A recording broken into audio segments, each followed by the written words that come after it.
What's going on? We are in here. UFC Qatar Fight Companion.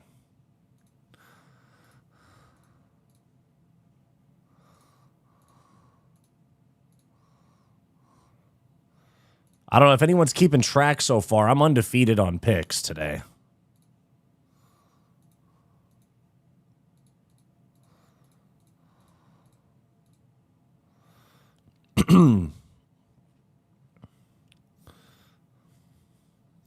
Dalby working Isagok-Maiev up against the fence.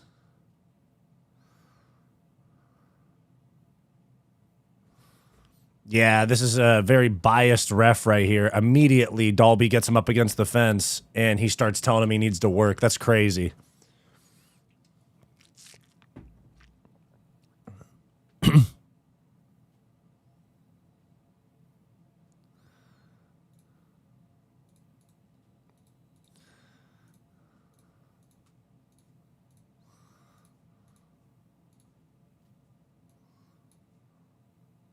Wow, a breakup already.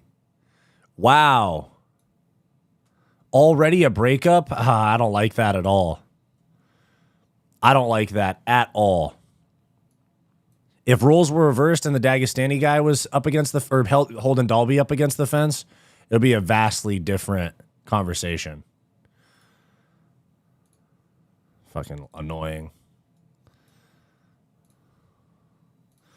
Racks in the safe, racks in the house. Jab by Isagok-Maiev. Jab return from Dalby, doesn't land. Calf kick for Dalby, nice.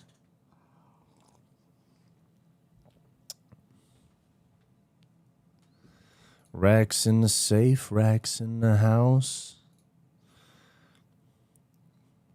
Takedown attempt by Isagok-Maiev. Countered, okay. Oh, Isagok-Maiev is going for this attempt right here on a Kimura. Dalby in on a single up against the fence. Here we go. Isagok-Maiev uses that, threatens that Kimura to free up his hand. Now he's back up. He's got Dalby.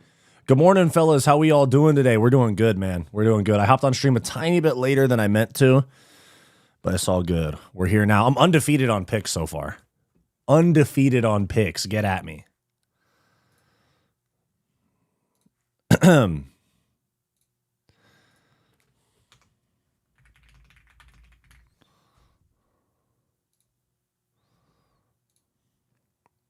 Fence wrestling still. Dalby trying to hang on to that single. A little bit of wrist control. Oh, he's going for a trip here. Doesn't get it. He gets reversed. Isagok-Maiev on top. Straight to mount. Straight to mount. Bad start for Dalby right there. Isagok-Maiev going for that deep handcuff. Now he gets it on the other side. Dalby fights it. Yeah, he's got that handcuff. This is not good for Dalby right here, but there's only 30 seconds left in the round. If I was Isagok-Maiev, I would try to let off ground and pound. Yes, there we go.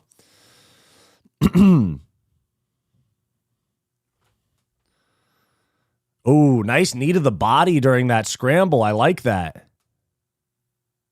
That's one thing that's not utilized enough is the knee to the body during ground exchanges or wrestling exchanges. Too many guys think about the headshots when they're scrambling.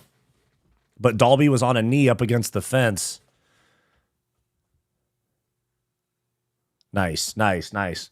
What's going on, guys? How we feeling today? How's everybody feeling in the chat? I got to get my my timer, my clock. Racks in the safe, racks in the house.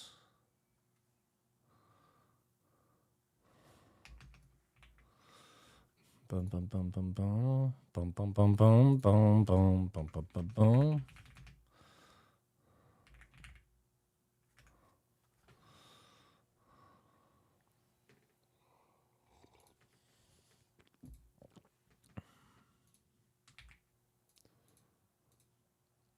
Yeah, I think I got round one. Isagok-Maiev. Dalby wasn't doing enough.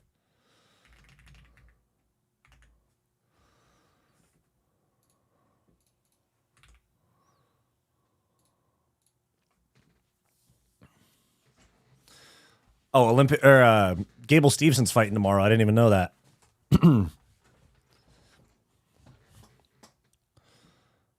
Round 2 starts. One sec, guys. I'm working on my clock. Might be.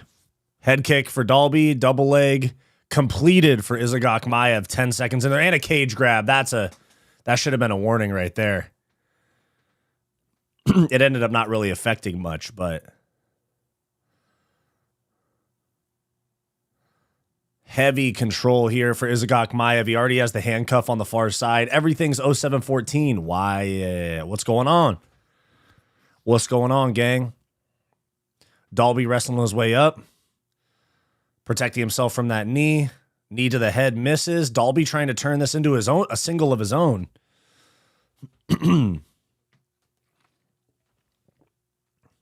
How to watch live, ESPN Plus or another stream, wink, wink, hint, hint. Nothing that I can say on the stream without getting myself in trouble.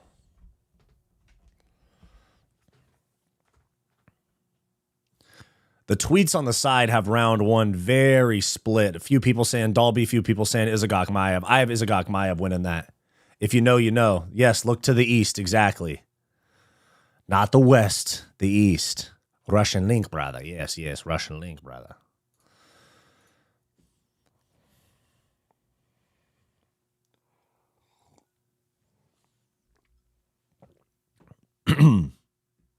Nice exchange here. Dalby really wants to wrestle, which I'm not really agreeing with here. Solely because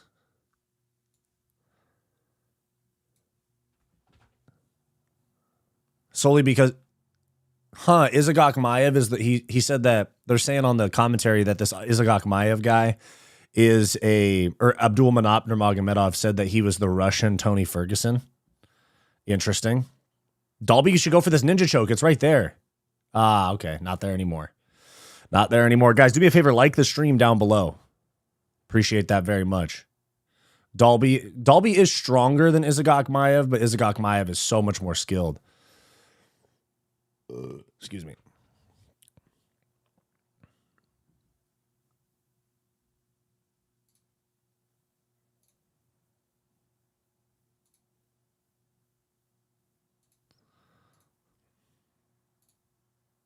Don't worry, guys. What's up? Don't worry, guys. I'm getting my clock figured out. I realized that I deleted it on accident. Rex in the safe. Rex in the house. Oh, takedown for Dalby. Gets reversed and he gets his back taken. What are we doing here, dude? Why are you wrestling with this guy that is like continually reversing you?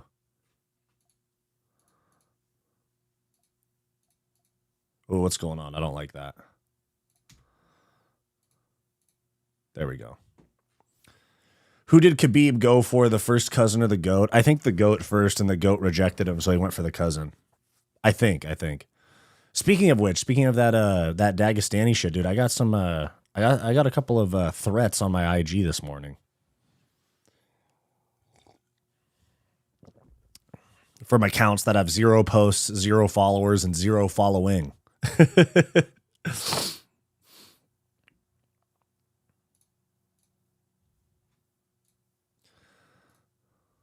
We should be good now. Do I have my timer? Oh, shit. Let me... One sec. I got to make it smaller. There we go. There's my timer. Rex in the safe. Rex in the house.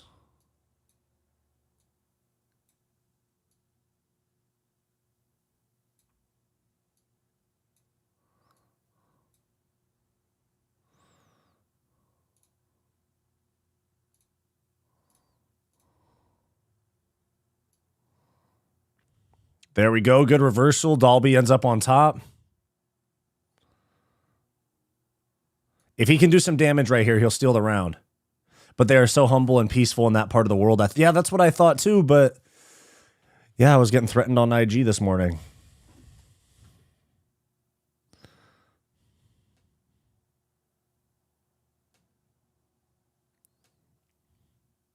And people were adding James Lynch, friend of the channel that I'm going to collab with soon, saying, you support a bigot.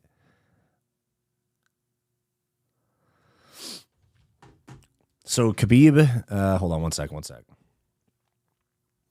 5 seconds left in the round. That one's probably going to go to Izagok Maiev as well, despite like 45 seconds of control time to end that round by Dalby. All right, let's see. Did you catch the first fight? It was pretty slow. I did not catch the first fight. I woke up a little bit later than I meant to. My bad, guys. But let me see.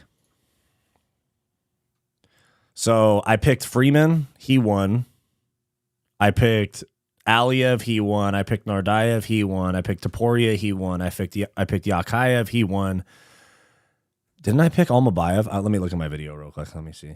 I think I picked Almabayev.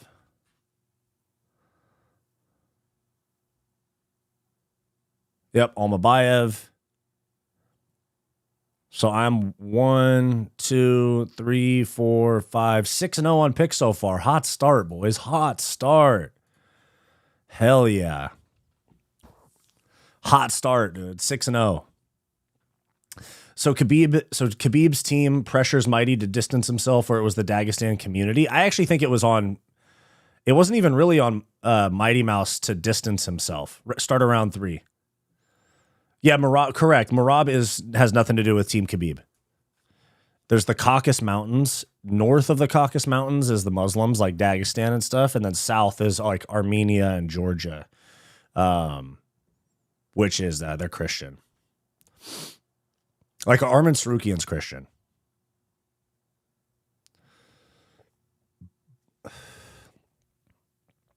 Wrestling up against the fence here. Izagok Maiev on a single leg, well defended by Dalby. Izagok Maiev is so clearly more skilled, but Dalby's more muscular, more physical.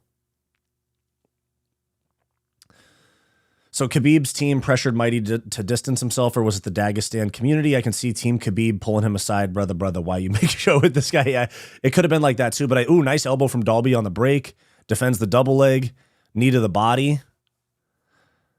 Dalby does need to push here. I think he's down 2-0. It could be 1-1, but based on where this fight is, I got a feeling that they gave both rounds to Izagok Maiev. He's got Islam in his corner as well. No Khabib, but he's got Islam in his corner. Yeah, Izagok Maiev has got like no output this round. He's solely on the back foot. He just grabbed the glove and got away with it.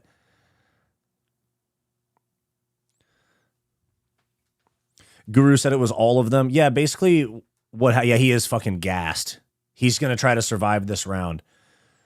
It was Khabib. No, it wasn't Marab, but Marab has nothing to do with Team Khabib. The Mighty Guru show said it, or had a Jewish producer. No, yeah, but it had nothing to do with that. Basically what Guru was saying with the Jewish producer thing was saying he was yapping shit about Muslims, and somebody from a different religion, this is how I took it, was somebody from a different religion, not like a Muslim producer or anything. Somebody from a totally different religion was like, yo, dude, we got to chill with this. So it's kind of Guru like kind of pointing to the fact that he knew it was over the line and that he just wasn't going to stop. But Guru pulled himself off that show. And Mighty Mouse even said that if you guys watch Mighty Mouse's video or even my video about it, Izagok Maiev looks up at the clock. He's gassed. He's trying. He's surviving. I think he's banking a little too much on being up 2-0 though. Because it could be a 1-1 fight, and he's not doing shit. He is so out of gas. He's a little muscle bound for this division. Very low body fat percentage as well, you can see. So he's going to gas out sooner. He's got a little bit less for his body to rely on, where Dalby, you can see, has got a little bit more fat, meat on the bones. Not fat, but just meat on the bones.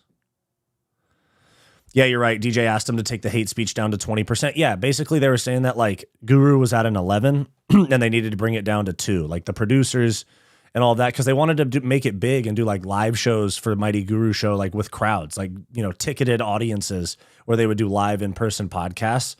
And with Guru's current state of his content, or the way his content's always been, it's a little bit unsafe to do in-person events like that. Takedown attempt, Izagok Maiev gets it, kind of, almost reversed by Dalby. Dalby gets around to the back. That was tricky. I like that. He's a crafty vet.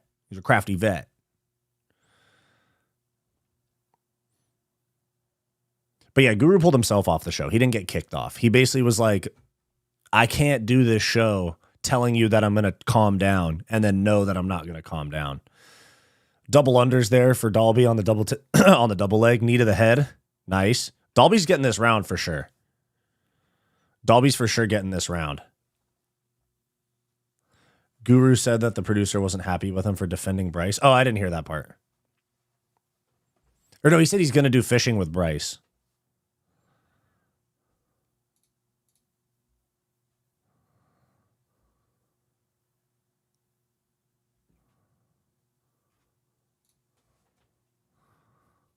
Double unders for Dalby. Reverses it. 37 seconds left in the fight.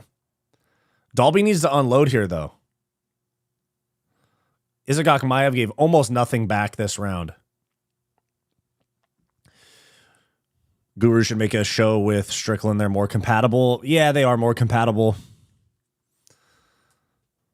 Ooh, knee to the head for Dalby. That was nice. Izagok Maiev has been in survival mode for the last 5 minutes. Crazy. He keeps looking at the clock. Izagok Maev's looked at the clock every 10 seconds this entire round.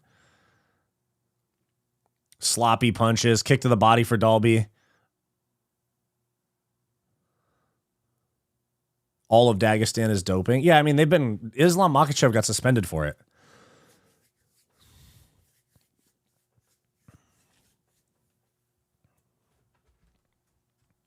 Racks in the safe. Racks in the house. Yeah. Over for sure. Yeah, over for sure. For sure on the over on that.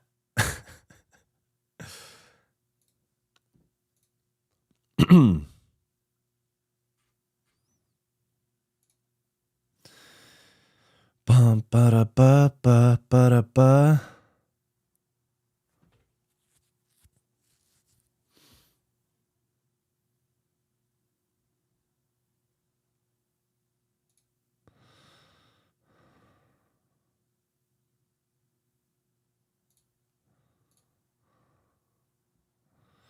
Rex in the safe, Rex in the house.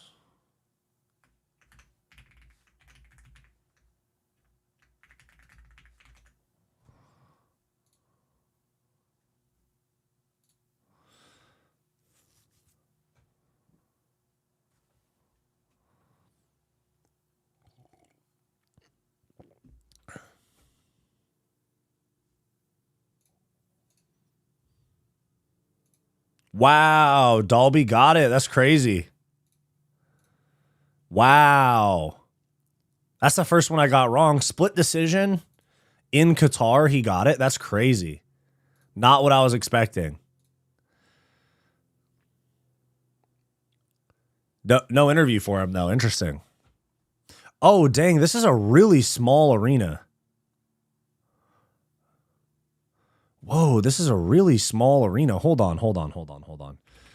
UFC. How many people are in this arena? What's the name of the arena? Abha Arena, Qatar capacity. 7,000. 7,700. What? Dang, they're paying big money for this if the UFC is foregoing that type of ticket sales, because they usually sell out like 15 to 20,000 seat arenas. Who's your favorite European painter? Mine is, we're not going that way. Nate, we're not going that way. Come on now.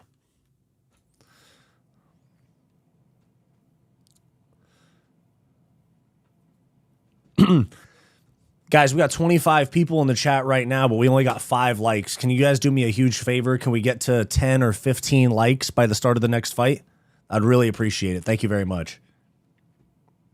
Helps push the stream out to more people.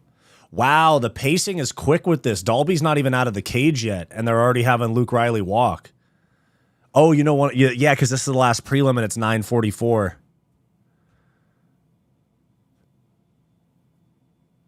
Yeah, they're trying to get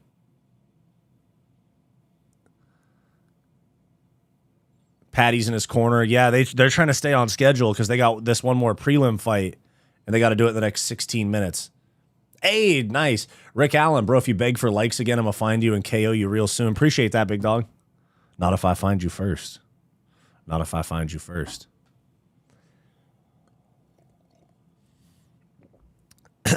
You got it. Hit the like. Thank you, Kyle Christopher. My man. My man. All right, guys. We got Luke Riley. We got Luke Riley and Bogdan Grad. I'm 6-1 on picks, dude. Dang, dude. And it was a split decision. I actually don't even know if I agree with the decision. I thought Izagok Maiev got the first 2 rounds.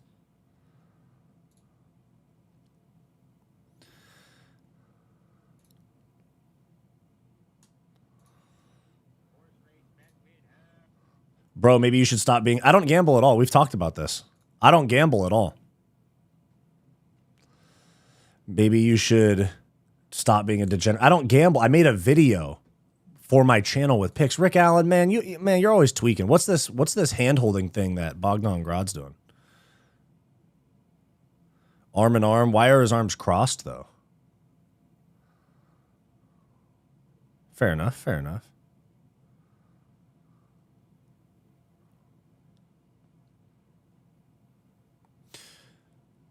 Muniz, thank you for the $1. Very much appreciated, man. Thank you.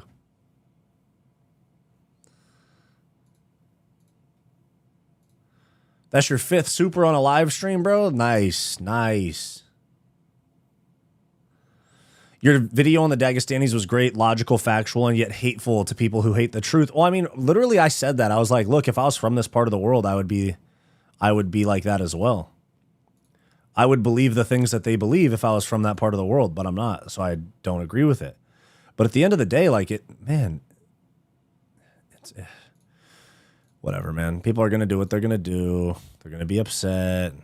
Where's my, no, that's not what I'm looking for. Where's my settings? Hold on. Racks in the safe, racks in the house.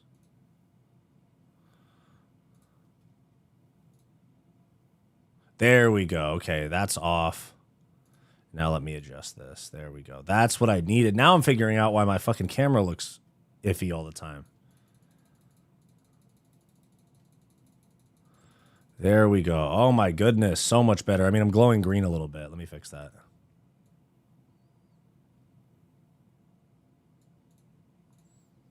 There we go. It's better. Nice. I like that better. Is the hype button only on phones? Yes, it's only on phones. Yeah, it's watching on mobile. What's good, chat? What's going on, gang? Good to see you guys in here. Bright and early. But it's kind of nice. The fights will be over at like 1 p.m. my time. Then I could go work out and shit.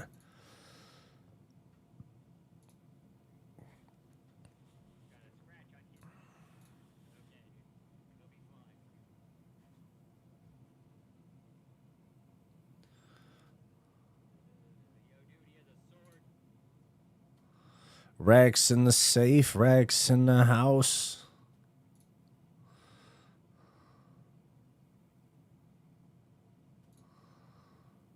"26 years old, Luke Riley." He's younger than me, dude. I'm 27.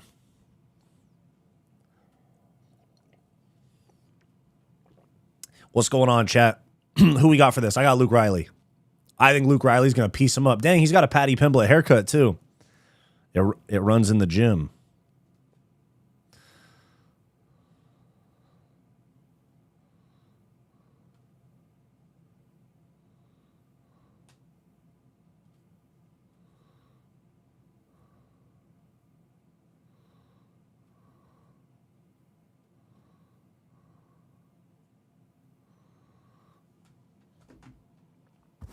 Yeah, I got Luke. Yeah. Come on, Riley.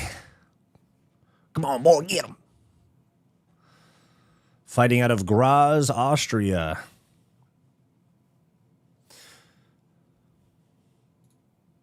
Rick, you don't watch enough of my content calling me a degenerate gambler, dude. I've told you a bunch of times. I've said a bunch of times I don't gamble, but I make picks on videos because that's for the sake of my channel.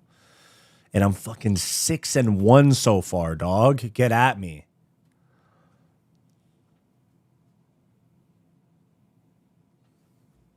All right, here we go. Patty Pimblett's teammate, Luke Riley, Cage Warriors champion. There's the start of round 1. Immediate pressure from Bogdan Grad. Immediate pressure. Luke Riley on the back foot, feinting that jab, switches stances. Yeah, that walkout was pretty goofy, Scott Hughes. That shit was goofy as hell. Wheel kick for Grad doesn't land. That just looks like performative, though. Calf kick for Luke Riley lands like that. I like that a lot.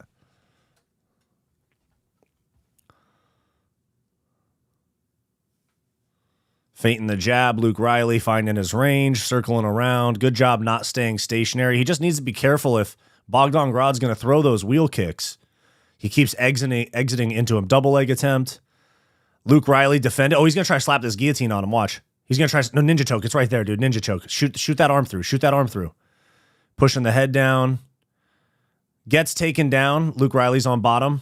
Closes his guard. I don't like that. You got to scramble. You can't just accept bottom position like that. I hate that. Too many people go, I'm down.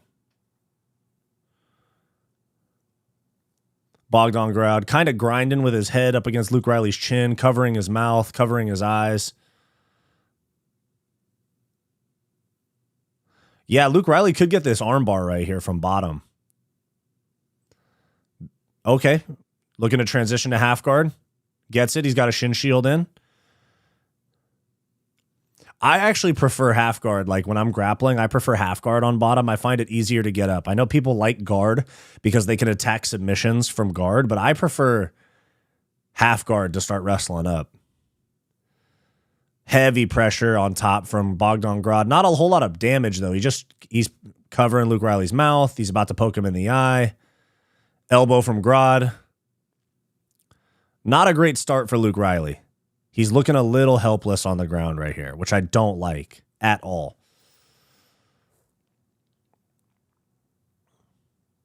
Shots to the body.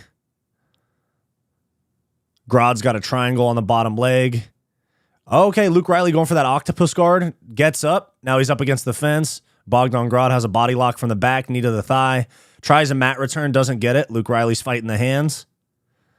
Tries a kick out, still doesn't get it. Okay, see, this is what I like from Luke Riley, not accepting that position. There you go. Back take attempt from the mat return on Grad. He doesn't accept it. Get up. No, don't let him get that hook. Get up. Shake him off. He's already halfway off. He's already halfway off. Shake him towards the fence. Shake him towards the fence. You're already halfway there. You're already halfway there. Turn into him and you're out. Turn into him and you're out, dude. Oh my God, Luke Riley, you're not enough of a sense of urgency. I get he's, I'm not the one in there, but he's got 2-on-1. Circle into him.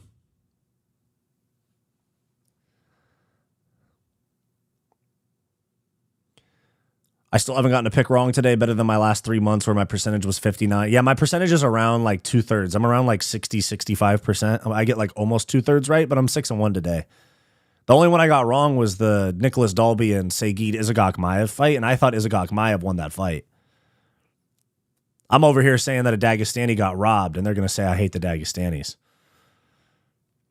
I'm over here supporting the guy. I'm saying that he got robbed in that decision. It's okay, though. Ignore that. Ignore that and just pay attention to the times where I said somebody was going to beat Islam Makhachev, right? Nice elbow from Bogdan Grad.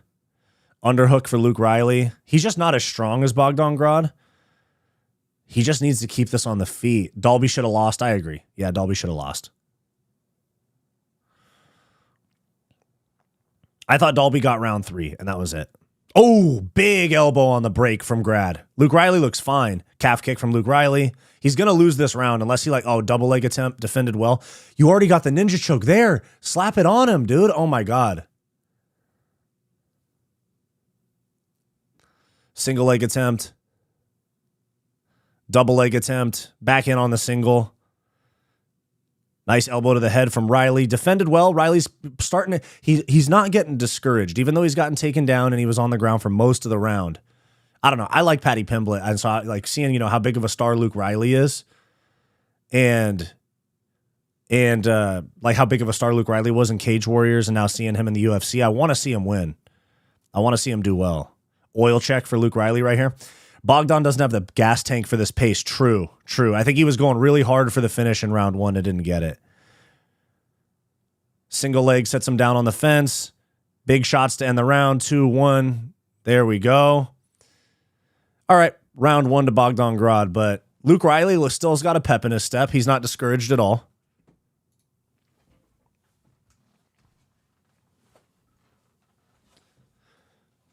There we go. One sec. I'm just stretching my legs out a little bit. I'm a little stiff.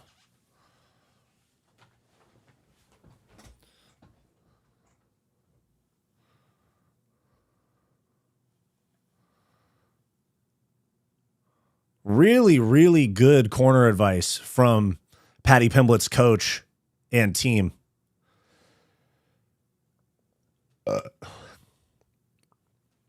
He said he's going to shoot it on the legs. Let's get a lower stance and sprawl better. I like that a lot.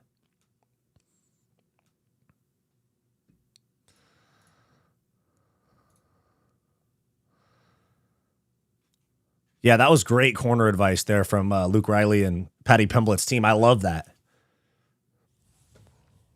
Mark Geddard. Dang, they're definitely going to go over on the time for this, for the prelims. They were trying to rush the walkouts here, but we still got 2 rounds if it makes it the distance, and it's 9:55. UFC not sticking to their pacing. Oh, my God. Massive left hook from Luke Riley. Drops Bogdan Grad. Massive, massive left hook. He's going to finish him here. He's another right hand. He's unconscious. Luke Riley, KO. Let's go. And Bogdan Grad doesn't know where he is. Amazing. Let's go. Amazing. Let's go. You're ahead by a minute. Yeah, dude, my ESPN Plus wasn't working, dude. I had to look east. That was nasty. That was fucking awesome, dude. Nasty left hook. He started shooting a double leg on the referee after the fight got stopped. Right there. Bink, right on the chin. Oh, spun him around. The ground woke him up, dude. The ground woke him up, and then he went unconscious from the ground and pound. Boom. Yeah, Grad was throwing a left hook of his own. Wow. 7-1 on picks on the prelims, boys. Let's go. And then he went unconscious from that shot right there. Right on the chin. Boom, boom, boom. Unconscious. Yeah, Grad didn't know where he is.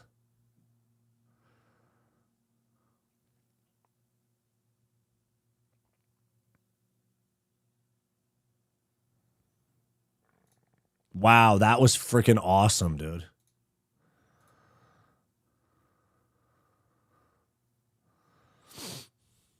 That was fucking awesome, dude.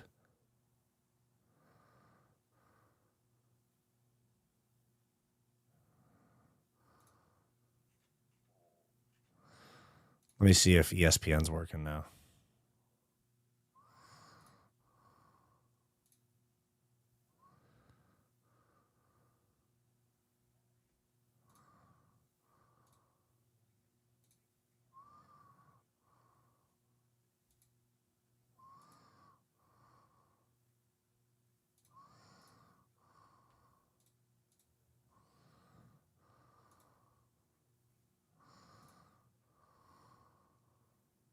That was great.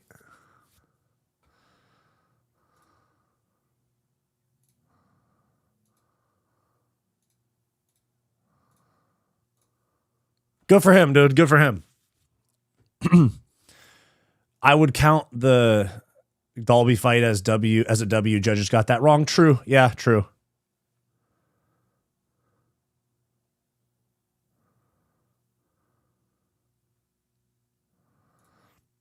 They switched it to the fucking Spanish stream. Hold on. No hablo, you know? Gotta switch it back. It just randomly switched to the Spanish stream. What happened there? No hablo.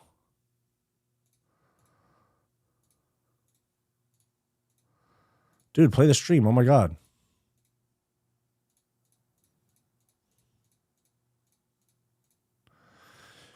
That was sick. That was a sick KO. Go for him. After a very iffy round 1.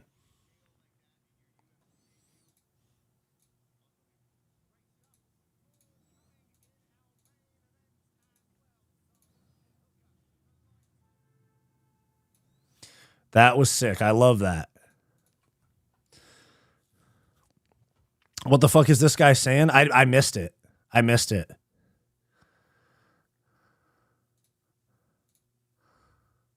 Fight Society, lad? Yes, lad.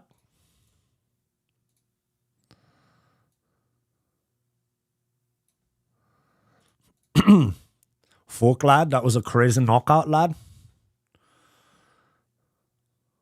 Fight Society, lad. I'm a scumbag. I was raised in Liverpool slums, lad. I'm a scumbag.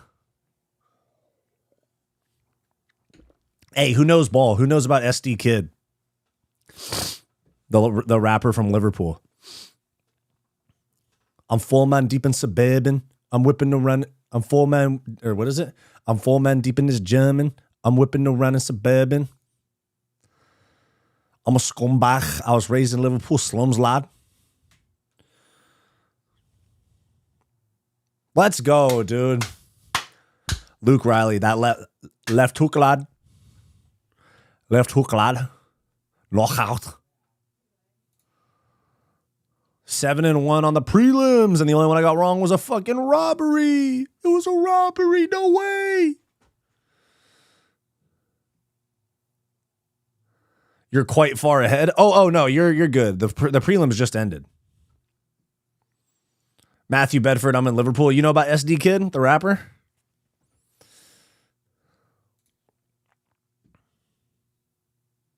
I pulled up in that Lamborghini just so you could see me. Hey, your Scouse accent attempt got me in stitches. Yeah, dude, I'm not good at impressions or accents. I'm a scumbag. I think it's because being from California, where there's like basically no accent. You know, there's no like New York accent or like Southern accent like there is in the US. Like California is the one place that like doesn't, or like the West Coast doesn't have an accent. So I think it makes it hard for me to do impressions and accents. I'm terrible at impressions, dude. Here, I can give you one good one. I can give you a Hasbulla impression. This is Hasbulla. That's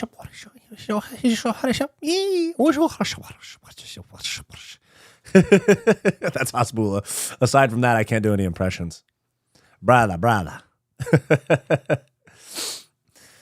I'm quite far ahead. Unfortunately, I can't pause. Yeah, but we're still the fights haven't started yet. I was trying to play on ESPN Plus, but I use a VPN, and ESPN Plus doesn't let you watch the video if you're using a VPN.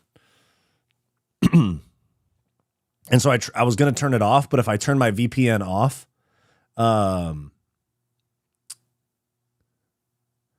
if I turn the VPN off, then it'll cut my stream out at this point because I'm already live. Pretty good Scouser, you mate. Thank you, bro. Keep it a lad. I'm from Yorkshire, England. We have hundreds of accents here. Oh, okay, gotcha. Yeah, I'm terrible at all of them. A bit shit, to be honest. Yeah, that's what I'm saying. I admitted to it. My accents and impressions aren't good. The impressions are MMA gurus lane, lad. Lad. I'm a scumbag. Lad. Little chorizo.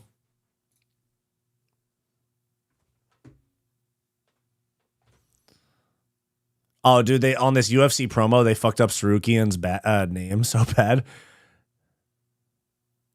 They said Tsarukyan. Man, this is gonna be there's a sick main card too.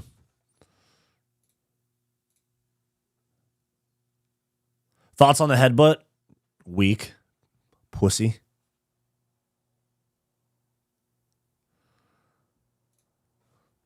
Pussy. It's like you're gonna fight tomorrow for money. Why are you headbutting the guy?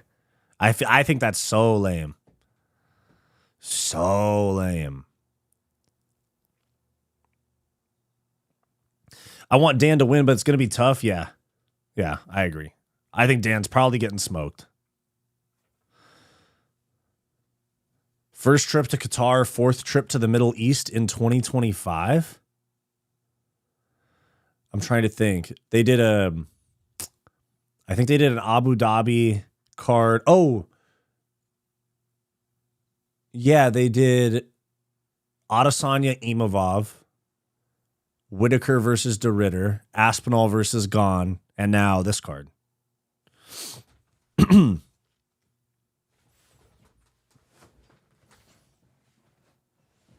I swear there's like only 2 looks for commentators and like former fighters. It's this Paul Felder, Michael Bisping look, like the fade with the comb over and the beard, or it's just straight bald.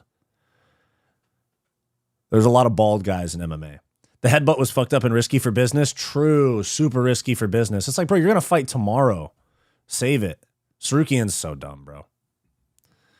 Tsarukyan's so dumb. I pulled up in that Lamborghini just so you could see me. All these bitches want to get near me.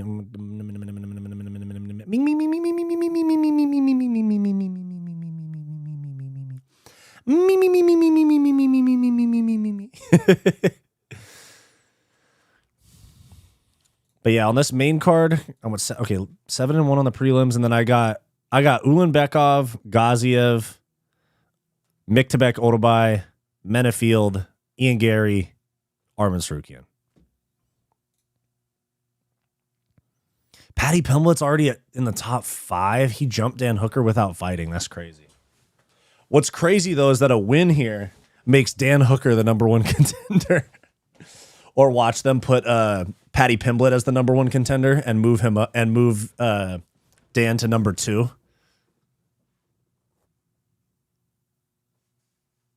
But if Tsarukyan wins, they do him versus Topuria, like maybe even in January.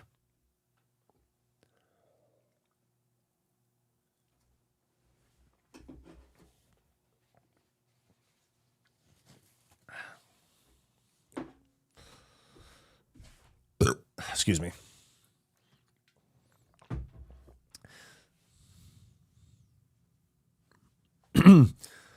Damn, did the coin clippers get mad at me for my comment earlier? They aren't showing my comments in chat.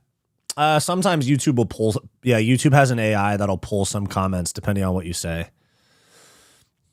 First the 24-hour pullout, then that headbutt. He better turn Super Saiyan mid-fight or he's getting released if it was up to me. Yeah, they're still going to keep him because he's really good. But, yeah, I really can't stand him, bro. Tsarukyan drives me crazy, dude.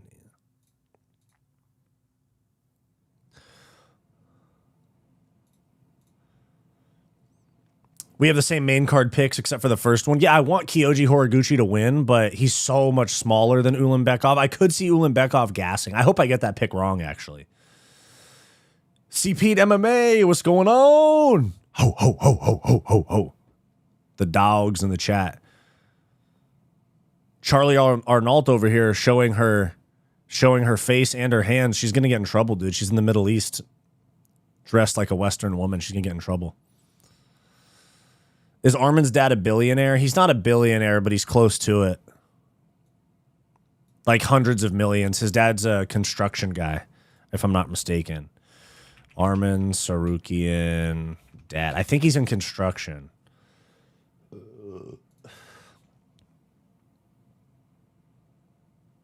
Arman Tsarukyan's father is Nairi Tsarukyan. He is a businessman involved in the construction industry.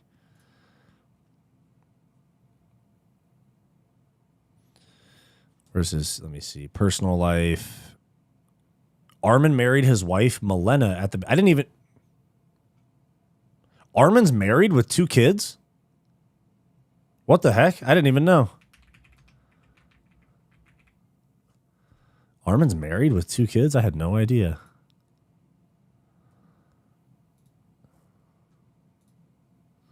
Oh, yeah, there's pictures of their wedding. They got married in 2019 and they have 2 daughters. How about that? No, don't show me a picture of him with Nina Drama. That's not his wife. Huh, that's interesting. I didn't even know he was married. With 2 kids, too. And he's private about his life. That's a W. He got that Glendale money? True. True. He does. He be training like in the Glendale area driving Rolls Royces. Married with kids, fair play. Yeah, I know. That brings him back up on my list a little bit. That brings him back up a little bit, you know?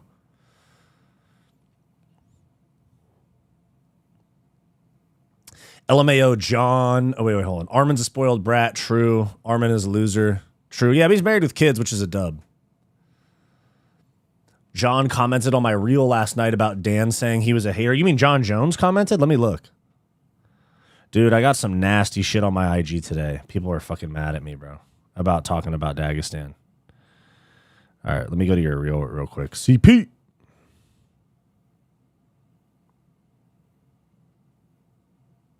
Which reel? Let me see. Dan saying he's a hater.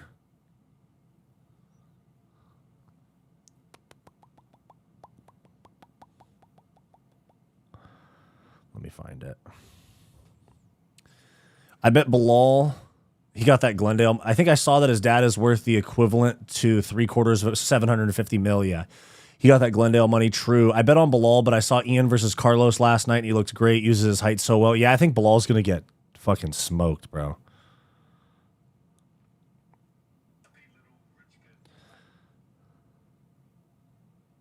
Oh shit, dude, he did. Arman having money is completely irrelevant. Hashtag hater vibes. Dude, John Jones spends a fucking lot of time on the internet, bro. I bet on... Oh, I saw that one. Arman married with kids. Fair play to lad. True. Does he headbutt his wife or is he not as despicable as Jones? I'd hope he's not as despicable as Jones, dude. I pulled up in that Lamborghini just so you could see me. All these want to get near me.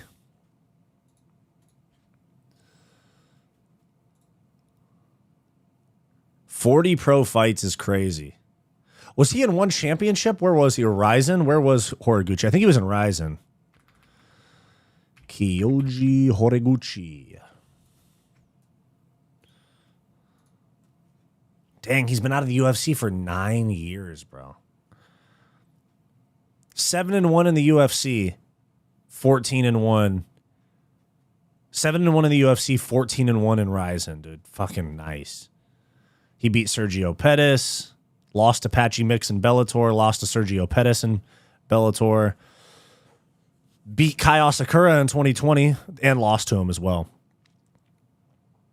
Darian Caldwell twice. Ben Nguyen twice. Beat Manel Kopp in Ryzen. Lost to DJ. Damn. Why did he leave the UFC? Was it money? Why did Kyoji Horiguchi leave the UFC? Wanting to fight in Japan and be a bigger star. Oh, okay, good for him. If you like Scouse Rappers Fight Society, lad, my nephews, listen to Be Real. They say he is the best Scouse rapper. Wait, Be Real is not a Scouse rapper. Be Real, the stoner dude from Cypress Hill? He's from California, I think. Rapper in... Oh, Liverpool. There we go. So it's a different Be Real. Patchy needs a UFC win. Set the rematch up. True. Oh, Be Real.11. Okay. Liverpool headline show. Let me listen to him. Let me go to his YouTube real quick. I was thinking of the Be Real from Cypress Hill. What's his biggest song? What's his biggest song? Lost It All 3 years ago.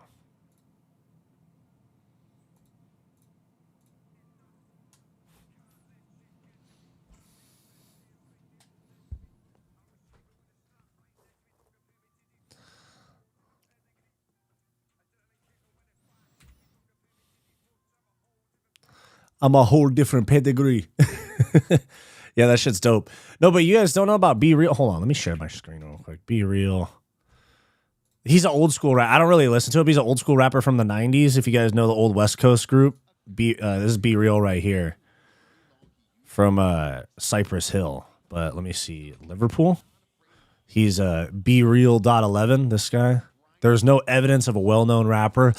That's kind of shady from Google AI. I just found it. This shit's dope. This Lost It All song is dope. Whit Lowry. Dude, are you guys putting me on game to some sick ass some sick British rappers? Whit Is Whit Lowry the dude that had Michael Chandler in a song? Oh, Whit Lowry. Oh yeah. Dude, who's the guy that had Michael Chandler in one of the promo videos where they were like wrestling in a front yard? Do you guys remember that? He's like, 'cause I can't love on nothing. unless it makes me sick or some shit like that. Patchy needs a UFC win. Be Real is a Scouse rapper from Merseyside. Weird chin strap on screen. It's about to get wild. True, that's a crazy chin strap. Chin strap. Puh. Cypress Hills have some proper anthems, especially when blazing that bifta. That bifta ting. Is that what you guys call weed over there? Bifta? Oh shit, when did this timer start? Might be.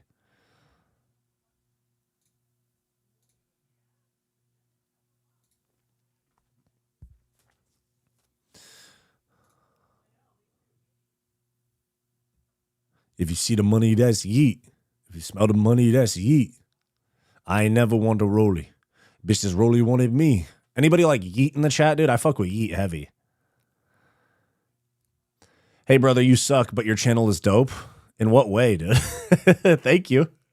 I'm 8-1 on picks so far, so I'm not doing too bad, lad.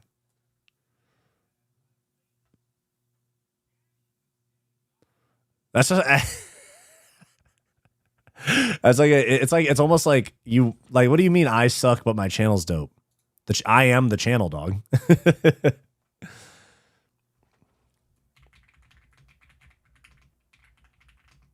Dude, what was the song that he did? Yeah. Here it is. Cam Whitcomb, dude. I remember this. Michael Chandler wrestling with this dude in the fucking front yard.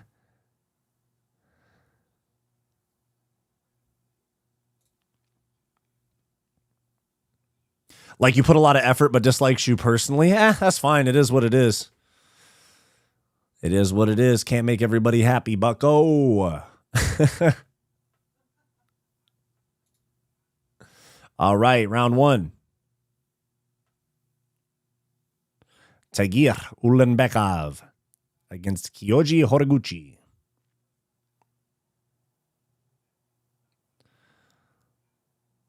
And round one.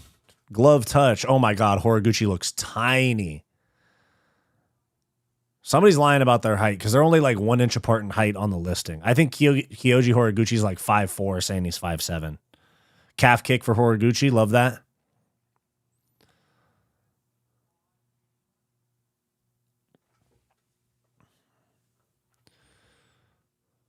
Horiguchi's a lot more active and springy. I've met Shabuzi in Virginia. Dude, Shabuzi's dope. I like Shabuzi. I need some good news. Kyoji Horiguchi crosses his feet a lot. I didn't notice that. That's kind of a no-no in striking. Not here, like sitting here like I'm trying to coach a UFC guy. You're low-key one of the best in the game when it comes to personality and takes recently. Appreciate that, bro. I think so too. I'm just messing with you. But I like my videos. That's why I make them. I appreciate that, dude. I try to be as relatable as possible. And knee injury. Oh no, just a slip on that oblique kick. It was an oblique kick from Horiguchi. It looked like Ulanbekov blew his knee out, but he just slipped. Ulanbekov's got off to a slow start right here, but he has a questionable gas tank. That's probably why he's pacing himself a little bit more. He's so big, dude. It looks like he should be at 135.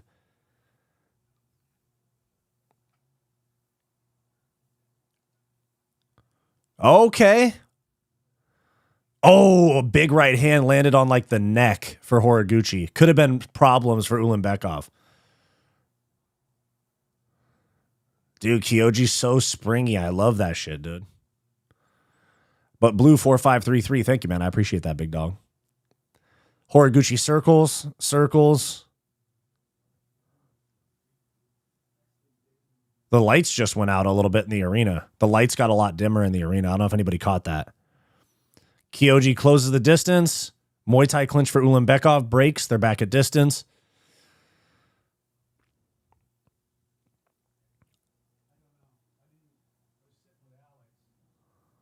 Head kick misses for Ulanbekov. Lands on the arms. Really slow movement for Ulanbekov. It looks like the weight cut is so hard for him that he's worried about gassing out. He's low-key built like O'Malley. He should just be at 35. Grappling exchange, double unders for Ulanbekov. They back him up. He backs him up to the fence. Knee to the body for Horiguchi. Knee to the body again for Horiguchi. Horiguchi standing his base here. Ulanbekov trying to clasp his hands. He's got it. Horiguchi's got the whizzer. But, and a lift and a takedown. Great scramble from Horiguchi. Surely those, oh my God. Yeah, they can definitely afford to keep the lights on. True. Horiguchi seated up against the fence. He's putting pressure on Ulanbekov's head. Ulanbekov's just trying to collect the legs, and Horiguchi's really fighting it with that head pressure. That might be the meta to fighting that, the leg entanglement is the head pressure, because it doesn't let them climb your body. Ooh, Horiguchi's going to try this guillotine. Watch, Horiguchi, as they come up, he's going to try this guillotine. Nope, he gave up on it. I think, dude, Ulanbekov is holding Horiguchi shorts. Not anymore, but he was. Whizzer for Ulanbekov. Shin shield for Horiguchi. Back to his feet. Pummels inside. Double unders for Horiguchi. Almost there. Nice pummel. And he breaks. That was nice. Ulanbekov's already gassed from that grappling exchange. And Horiguchi's nice and springy, dude. Oh, shit. This could be problems for Ulanbekov because he's already looking gassed, in my opinion. He's been looking gassed from the start of the fight, to be honest. Calf kick for Horiguchi lands. I see Mike Brown. That means Kyoji Horiguchi's training at American Top Team. Yeah, the American Top Team coaches. Okay. So he was training at American Top Team and still fighting in Japan. I see. Oh, good right hand for Horiguchi. A couple of punches land for Ulanbekov. They reset. Right hand kind of grazes the top of the head of Ulanbekov. A switch front kick for Horiguchi lands to the body. Calf kick. Oh. Horiguchi landed a calf kick. Might have gotten checked a little bit. He landed a calf kick and fell down after Horiguchi. He might have landed it on the toe, or his toe might have hit the shin a little bit. Black Zinfandel, what's going on? Fight Society and chat, what's going on? I got Horiguchi round 1, to be honest. Horiguchi round 1 all the way. This is actually one of the picks I hope I get wrong, because I like Kyoji Horiguchi. Dude, who did he have that spinning back fist against? He had some crazy spinning back fist KO. Oh, no, he got KO'd by Sergio Pettis with a spinning back fist. That's what it was. Just waking up, but I did see that last KO. Yeah, dude, the Luke Riley KO was nasty. Unless it makes me sick. Alexandre Taporia 19 minutes ago says that Ilya needs to defend his 155 belt.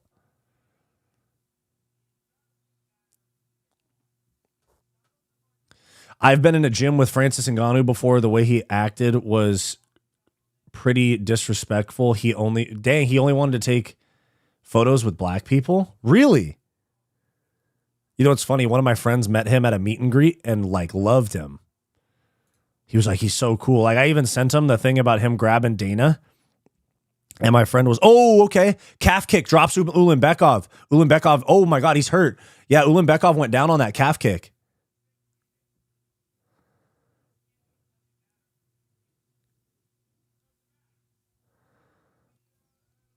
I went live last night and got to say, I give you props trying to keep everyone entertained. Stressful, and I only had 10 viewers. Yeah, it's definitely it's draining a little bit. What did you go live on?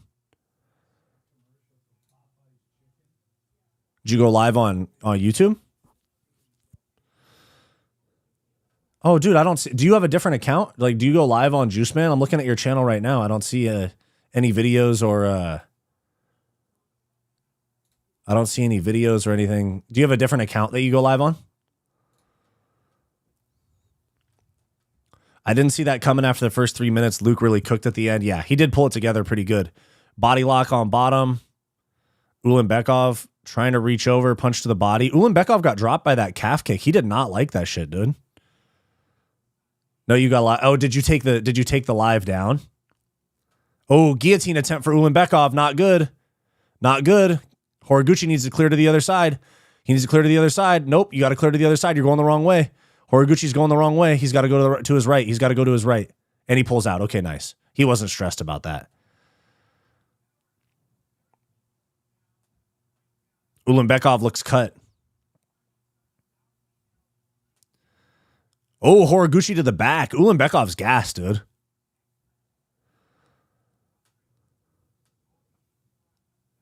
It says I can only make my live public after 1,000 subs, which is dumb. Huh. I didn't know that. Is that really a thing? I didn't know that. Oh, yeah. I remember when I first made the channel, I had to wait a while to start going live. But I think there's other things you can do too. I think you can verify yourself with an ID or something they might let you. There's a few different options. It's been a couple years since I did that. Dude, Ulanbekov fading fast. He's panicking, dude. One hook in for Horiguchi up against the fence. Ulanbekov's out of gas already. Horiguchi's just not strong enough to pull him down. But I had to get 50 subs to go live and finally got to it. Nice, dude. Fuck yeah. Are you doing MMA content? 2.5 minutes left in the round. 2:15. Ooh, okay. Horiguchi, okay. Ulanbekov is out of gas, dude.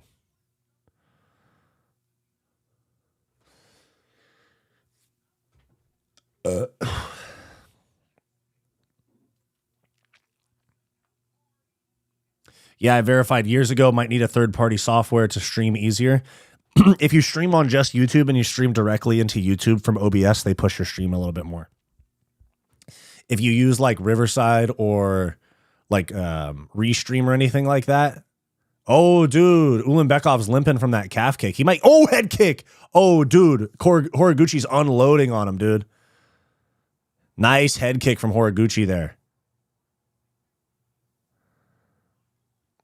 Yo, are we about to see a Horiguchi title run in the UFC in 2026? Book it, dude. Pantoja versus Horiguchi. We need, after Pantoja gets through Van, they're going to need somebody for Pantoja. Yeah, if you stream on like a Restream or anything like that, they push your stream a little bit less because the metadata tells them that you're not streaming straight to YouTube. They know that you're streaming to other platforms. So like for a while, I was multi-streaming to like Twitch and Twitter and stuff too, but I decided to just do YouTube. Because YouTube will favor your stream a little bit more. It's the same thing like with if you like edit your TikTok on the TikTok platform, they'll push it more than if you upload it from like a desktop, like fully edited. Because they want people to use their platform only. They don't want to encourage people to go to other platforms.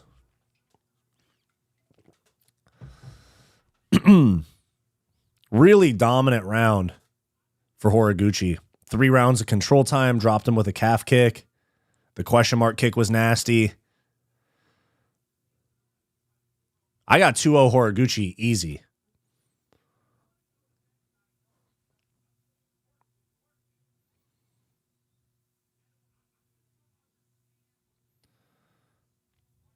Yeah, 2-0.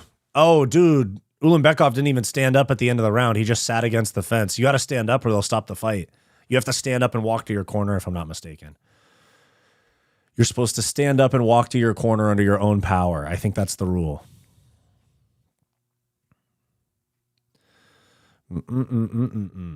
Unless it makes me sick.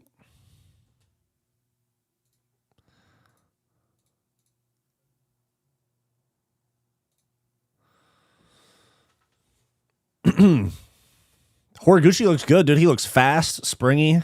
His cardio's great.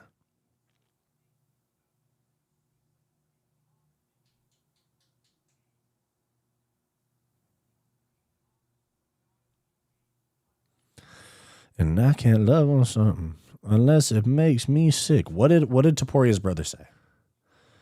This is so good for the division. Lots of fun fights for Horiguchi. Yeah, dude. Give him like Brandon Moreno next or something. But this is what. Question about which weight? Let's say it like that. Which weight would you rather see? The perfect scenario will be fight for the third title, but I think that he have to defend the title. Alexandre. Oh, another knockdown on the calf kick on the other leg for Horiguchi, dude. Yeah, this fight's definitely over, dog. He's about to get finished right here. He's got a Darce choke. He was going for that Darce choke. All right, guys, who's your favorite fighter of all time? It's hard to pick, dude. It's hard to pick. This is about to be a finish right here. Steps out. Yeah. Ulanbekov is getting fucking cooked, dude. Jesus Christ.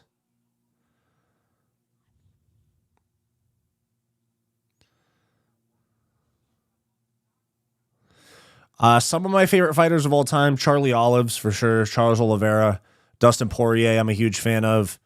Tony Ferguson always holds a special place in my heart, dude. Tony Ferguson's one of my faves. Some real personality, you know, not forced personality. He's like genuinely an interesting guy. I know he's weird and, you know, all that, but like, dude, love Tony. Nothing can make me hate Tony, dude. Oh, guillotine attempts here. No. It's just a head and arm.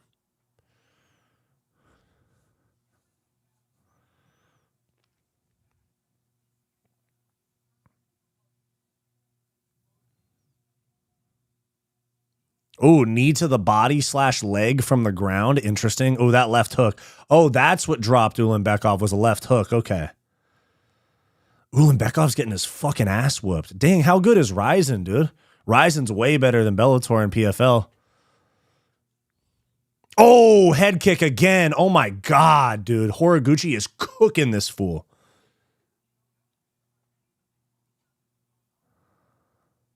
Oh my God.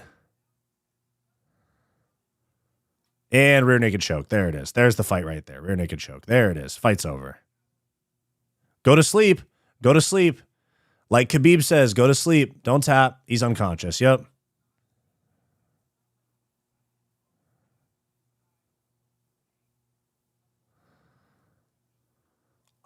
Did it look like he kind of faked going to sleep?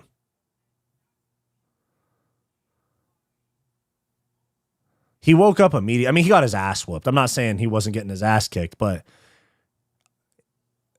he was right back. I don't know.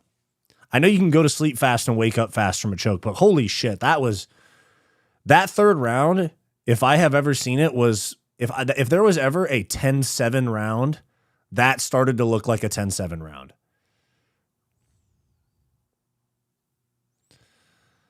Oh, he ducked down right into that head kick, too. Yeah, he's fucking damn near unconscious and getting choked. Yeah, he didn't fake that. Just how good is Patchy Mix? I know, dude. Up a weight class, though. Up a weight class. So Kyoji was really small for that weight class.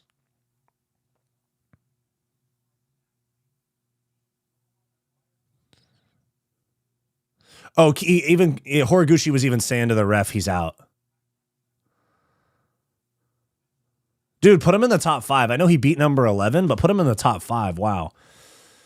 My favorite fighter of all time, Tony Ferg. I watched him train before he trained. Oh, I trained with him before he made it to the UFC, watched him knock everyone out, and saw him hanging out with Brock Lesnar. That's sick. Anderson, for me, grew up watching him fight.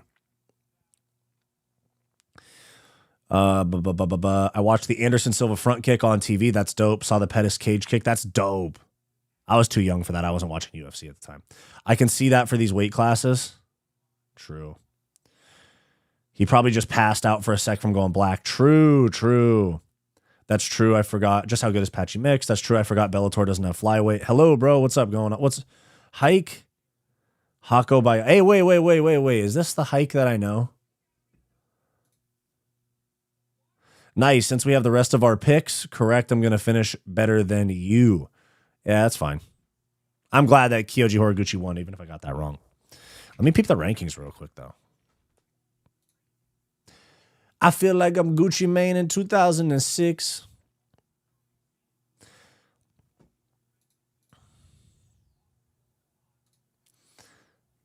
The Archangel, thank you for the $5. The Gooch is back, dude. Yeah, the Gooch is back, bro. Thank you for the $5, man. That's very generous. I appreciate you, man. The Gooch is so back. He fucking whooped on him, bro. Where was Khabib, huh? Where was Khabib, huh? Yeah, Horiguchi just fucking put belt to ass, bro. Ooh, hold on. Let me turn my sound down. I don't want to get copyrighted for something on my Instagram. Wow, he whooped his fucking ass. What are all your picks? Oh, here, I got you. Let me pull up the card real quick. So right now, I'm okay, so I picked Denzel Freeman, he won. I picked Aliev, he won. I picked Nardayev, he won. I picked Topuria, he won. I picked Yakyayev, he won. I picked Almabayev, he won. I picked Ismagokmaev, and Dalby beat him, so I got that one wrong. Even though Segid Ismagokmaev won that fight, in my opinion. So 1, 2, 3, 4, 5. Wait. 1, 2, 3, 4, 5, 6. I went 7-1 on the prelims because I picked Luke Riley. And then I'm 7-2 because I got this one wrong. I did pick Ulanbekov. I was just like, hey, he called out Pantoja. Let's go.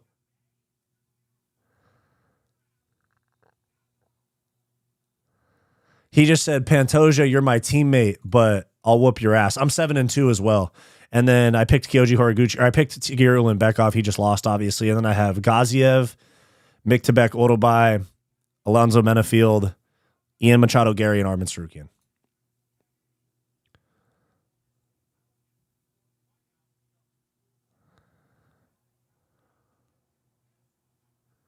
Dude, that was an amazing win for Horiguchi. That was a fucking amazing win for Horiguchi.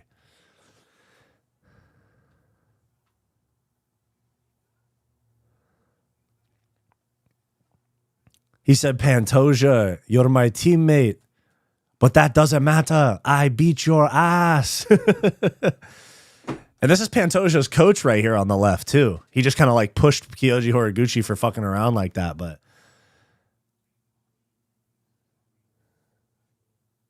Ignacio Bahamondes in the crowd. Ronaldo Rodriguez. What happened to him? I haven't seen him fight in a while, dude. And the guy, I got Loader wrong. Yeah, Loader, I wanted to pick Loader, to be honest, but I ended up going with Nardayev. And he got freaking put on a t-shirt, dude.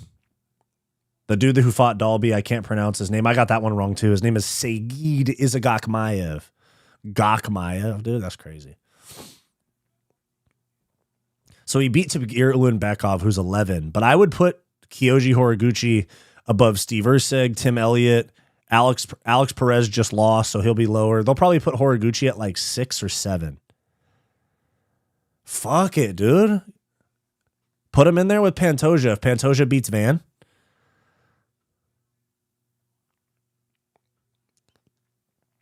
I definitely got Shamil Gaziev in this fight, though, just on the short notice.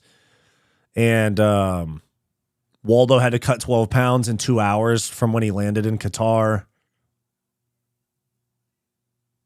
Rodriguez was fighting in an underground. I saw that, bro. The UFC's not going to like that. You're not supposed to do that. Lazy boy. When was the last time he fought? He lost to Kevin Borjas in March. And he missed weight. Which fight night was that? In March? Was that Mexico City? Yeah, Moreno versus Erceg in Mexico City, yeah.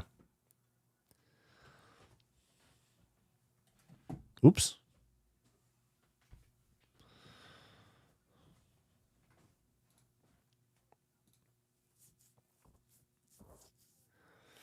These fights are so competitive, it's hard to get a pick right. True, yeah. This is a really good card.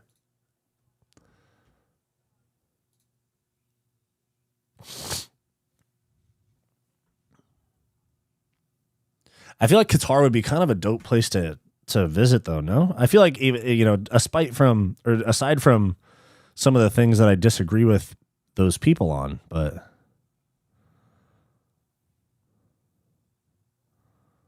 I feel like Dubai, Abu Dhabi, Qatar would be dope-ass places to visit.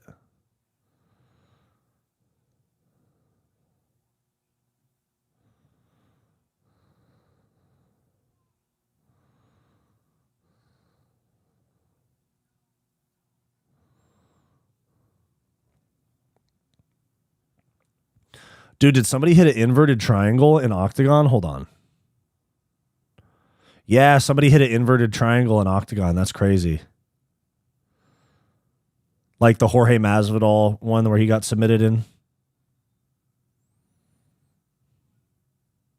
Damn. The beaches look nice there, not going to lie. True. And it's all like high tech. I know it's built on slave labor, allegedly.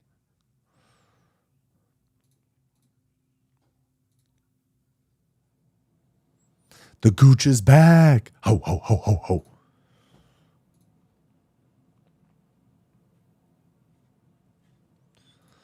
I feel like I'm Gucci Mane in 2006. All these diamonds on my dents and put the life for bricks, yeah.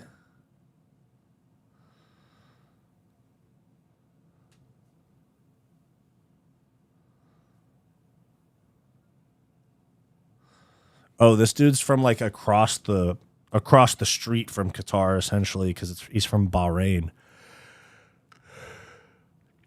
Okay, I need less than 46 significant strikes. I could see this ending early. It's a heavyweight fight. Is it total or for one guy?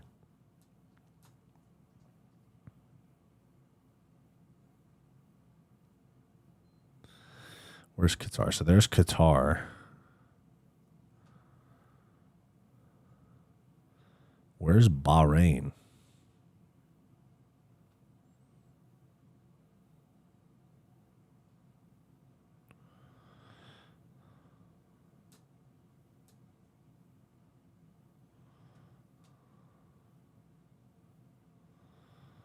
How far apart are they? Oh, Bahrain's a small island next to Qatar. That's really interesting. Huh. How about that? Let's go for a knockout total. Yeah, I hope that you definitely need 46 significant strikes, though. Gaziev has a shit gas tank. And Waldo's taking this fight on 2 days' notice. I think this will be, Acosta less than 46? Yeah, that'll probably happen. Is it just him minus 46, or do you have him winning as well on your parlay? On your parlay. Dalby is such a great resume. I think he may be the best fighter of all time to never be ranked. Let me look.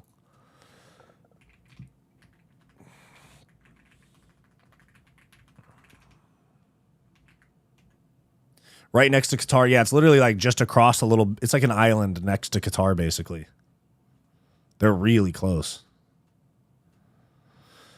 Where's Nicholas Dalby? 41 years old. Beat Isagok Maiev, lost to Randy Brown, lost to Rinat Fakhretdinov. He beat Gabriel Bonfim, though, and Muslim Salikov, Worley Alves. He beat D-Rod, Alex Oliveira, and then he was in Cage Warriors, and he had some wins. And then before that, he was in the UFC.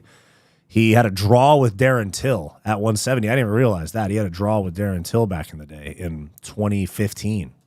Really?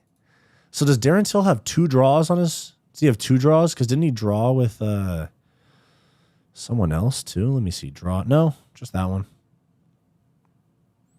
Dang, dude. Darren Till really had 4 straight canceled fights. He got a canceled fight with Rob Whittaker. Canceled fight with Jack Hermansson. Canceled fight with Marvin Vettori. Canceled fight with Derek Brunson. Then another canceled fight with Jack Hermansson. Damn, Darren Till has so many canceled fights, dude. Oh, my God.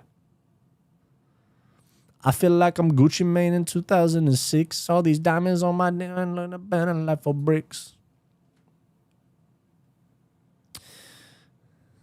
I'm not invested like that, but the pick 6 doesn't include outcomes. Oh, okay, cool.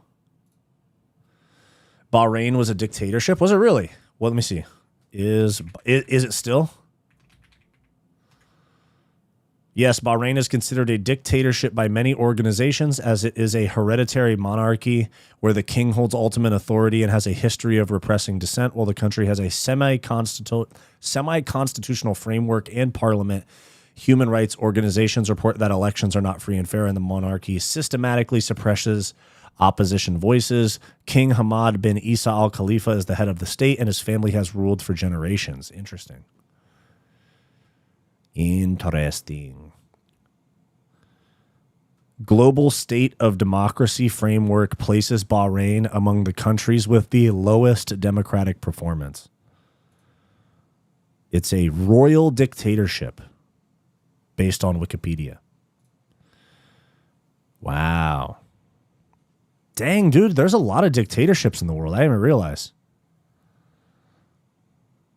Whoa.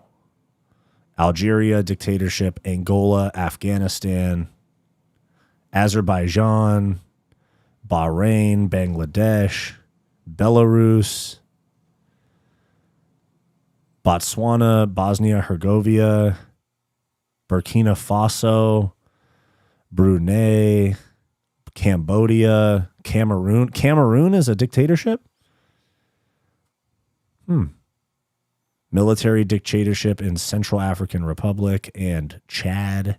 Congo military. Dude, there's a lot of dictators in the world. I haven't realized that. Egypt military dictatorship. I didn't even know that was that way in Egypt. What the heck? Equatorial Guinea, Ethiopia, Fiji. What the heck? Guinea, Iran, Iraq, Jordan, Kuwait, Laos, Lesotho. There's a lot of countries I didn't even know existed. Laos? Or no, Lesotho? How many people live in that country? That shit must be smaller than the city of LA. What's the population? 2 million? Yeah, shit's smaller than LA. Wow, I had no idea. All right, start around one.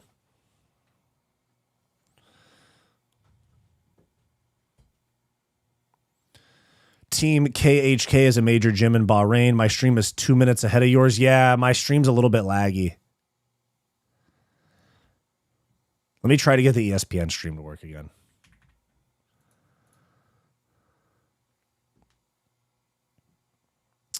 What are your thoughts on the new channel logo? That's just cool. Isn't Bahrain the Vegas of the Middle East? I had no idea.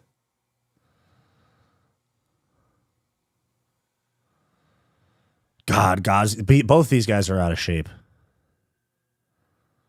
Acosta looks like he has fake abs because he's like kind of chubby, but you can still see a six pack. Sorry, I'm late. I just don't give a fuck. As they say, Allah has no eyes in Bahrain. What? So they go there and do whatever? Oh my God! Oh, Cortes-Acosta drops Gaziev. Horiguchi made my day. True. Horiguchi had a good performance. Them heavyweight boys swanging.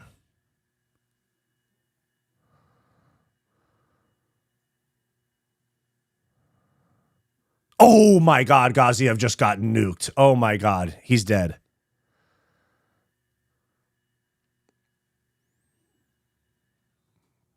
Gaziev just got fucking nuked. He's coming up on a title shot, bro. If John Jones doesn't come back, then he probably gets the winner of Aspinall and Gone. Man, this guy's grin got me weak. Glad we in here, though. Last night's stream connection was horrible. I was about 4 minutes back on the stream in real time. A good amount of Europe and Africa is dictatorship. I didn't even realize. Lesotho is one of only 3 countries completely surrounded by another country. It's completely surrounded by South Africa. Wow. Isn't Luxembourg one of those as well? Those are sumo titties. His chin isn't moving enough. He got fucking nuked, bro. Kyoji's a beast. True. Where is Waldo? Top 5? Yeah, he was number 6 going into this fight. So he just won that. They'll put him above Jailton Almeida because he just lost. They'll put him in the top 5. Yeah. Because he lost to Sergey Pavlovich, so he's not going to jump him. Dude, he's going to get the title shot over Volkov and shit.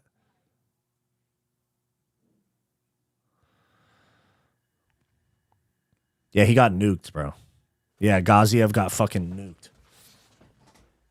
Fastball, true. Yeah, he was a baseball player before. Volkov versus Waldo title eliminator. That makes sense. Do it on the same card as Gone and Aspinall. The other 2 are the Vatican City and San Marino. Both are completely surrounded by Italy. Oh, that's interesting.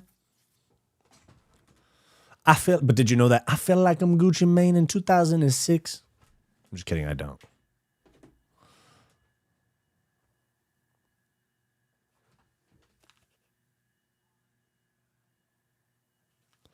I feel like I'm Gucci Mane in 2006, yeah.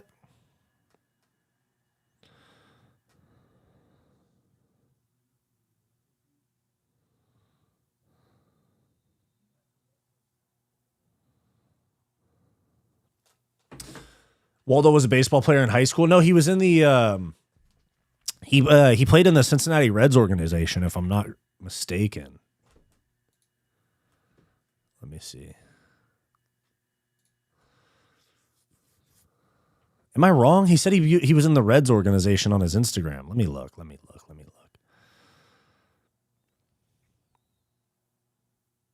He trained at TriStar alongside with.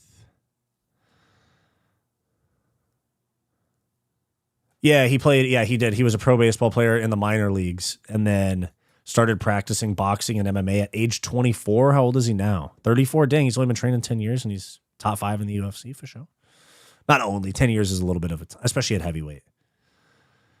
And he had 10 pro boxing fights. He went 6-4 in boxing. He a Walter Mitty baseball player.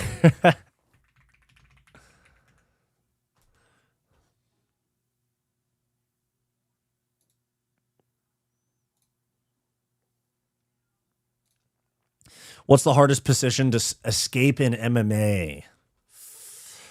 I'd say having your back taken with a body triangle is pretty rough. Aside from that, what else? What else is tough? Mount can be very tough.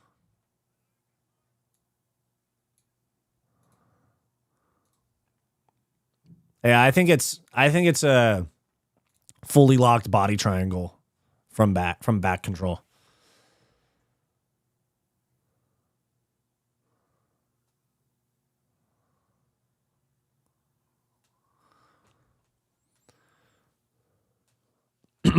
Just a suggestion for a video idea at the end of the year would be interesting for you to do a prediction every champion at the end of 2026 video. Yeah, actually, because there's a big, appreciate that. Yeah, I'm definitely going to do a video like that because there's a big gap.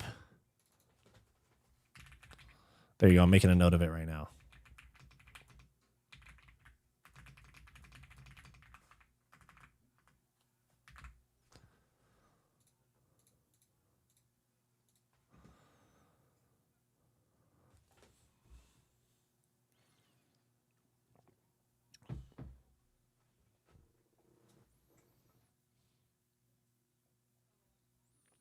Yeah, I got a lot of videos. I'm going to be doing a little bit more like IRL videos too, where I do like a,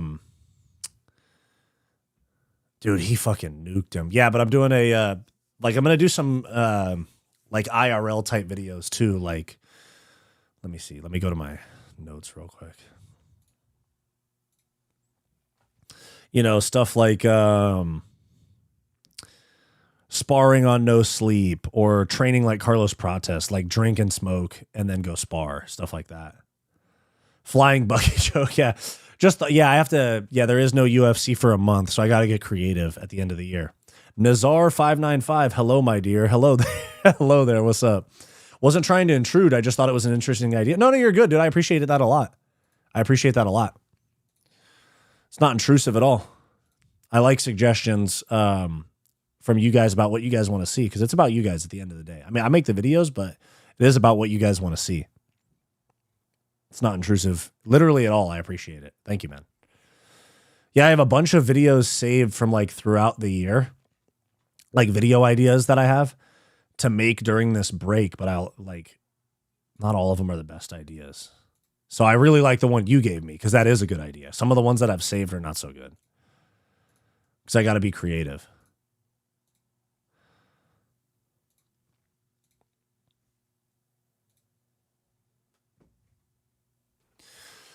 Guys, do me a huge favor. Like the stream down below. I see we got almost 50 people in the chat. If we could get to 30 likes before the next fight, that would be awesome. What's the most overlooked skill in modern MMA? Dude, good scrambles.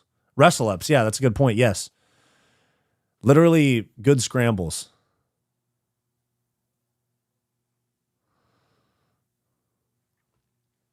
I think there's so many people that go, oh, he got my hips. Now I'm going down and I'm staying down. I think good scrambles is super underrated. Qatar crowd is dead as fuck. Well, yeah, they're just dead now because a guy that they were cheering for got KO'd. I Show Speed is there? What the heck? I Show Speed and KSI. Boxer, rapper, and content. He did dude, KSI did the 6'7" shit. Oh my God. Qatar crowd is dead. They're dead right now because Gaziev just got nuked and Ulanbekov got dominated. That is such a small arena. 7,000 people. They dropped a bag because they pay site fees for this type of stuff. And so for them to, that means they had to pay more because the UFC wasn't going to get that much in terms of ticket sales because it's only 7,000, unless they're charging crazy ticket prices. I mean, the event's already started, so I don't know if the tickets are still up, but...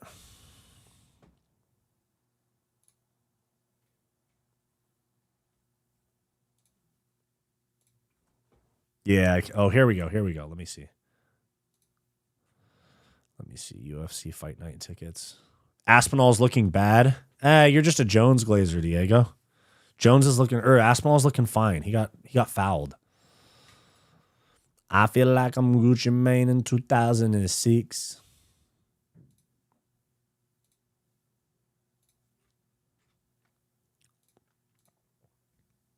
Yeah, the tickets aren't listed for this fight anymore because the fight's already started.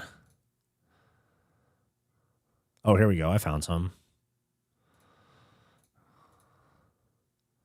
$1,000. They have $150 tickets here. I mean, it's sold out now, obviously, and the event started, but they had $150 tickets. That's not bad.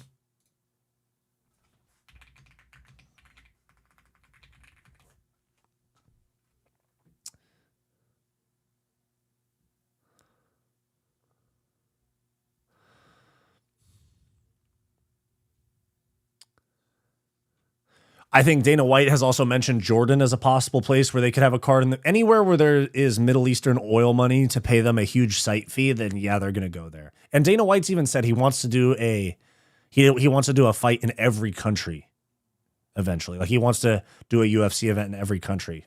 So yeah. Tom isn't this guy was poked in one eye. What do you mean? I really like your authentic and candid conversation. Appreciate you, big dog. Waldo KO's Aspinall round one. Fuck no, dude. Absolutely fuck no. Maybe I'm just an old man at this point, but I don't care for the 6'7" thing. Yeah, that shit's annoying. It's annoying and dumb. 6'7". It's been going on for way longer than most TikTok trends. Have you seen the AI MMA Guru versus MMA Joey 2, the movie? No, I gotta check it out. Funniest video ever. Let me look it up.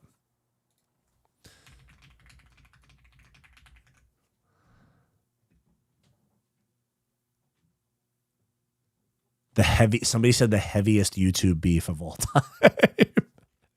Someone said MMA Joey versus MMA Guru, the heaviest YouTube beef of all time. That's fucking crazy.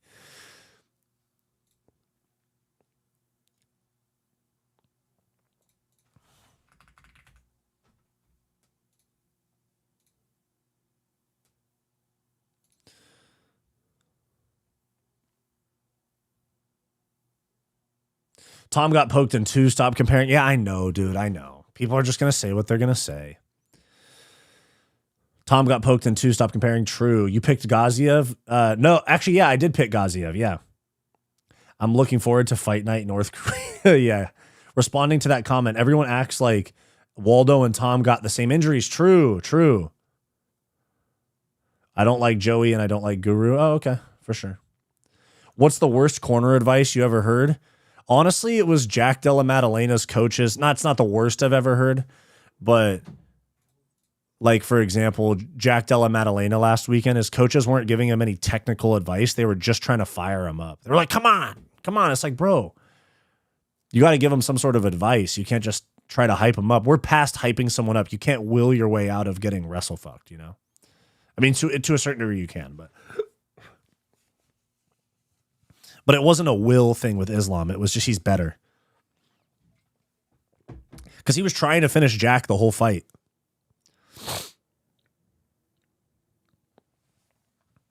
My biggest pet peeve is people that also play music out loud in public places. I know that's an old man. Yeah, no, that shit, dude, I'm 27. That shit drives me crazy. People that walk around with a speaker, I hate that shit. I feel like I'm Gucci Mane in 2006. All these on my cost like 4 bricks, yeah. I feel like I'm Gucci Mane in 2006. Ooh, that's not too bad. Hey, there's some UFC 323 tickets that are not bad. $293 to sit pretty close. That's pretty good. I know it's not the strongest card, but sitting right up front costs you a little thou wow to sit like in the fighter section. Costs you like 3K, 2K. Wow.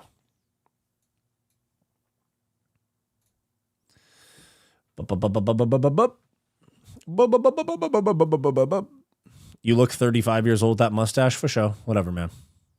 I feel like Gucci Mane was pre-prime in 2006. Feel like he hit his prime and Lemonade came out, which was around 2006. True. Yeah, I'm just singing that one NBA Young. There's an NBA Youngboy song. It's called Make No Sense. It's old, but I feel like I'm Gucci Mane in 2006. All these diamonds dancing on my neck. It costs like 4 bricks. Some shit like that. But the stuff I'm listening to right now, I've been listening to SD Kid a lot. Let me see. I'm listening to Offset's Halloween album that came out a few weeks ago. That one's dope. I like Yeet. I like Tommy Richmond. I like Drake. Tame Impala's cool. Shoreline Mafia. Always listen to Shoreline Mafia. You know what's a super hard song? It's called Pieces on My Neck by YFN Lucci and 21 Savage. 21 Savage, he goes, I take care of my bitches. I ain't never been a tricker.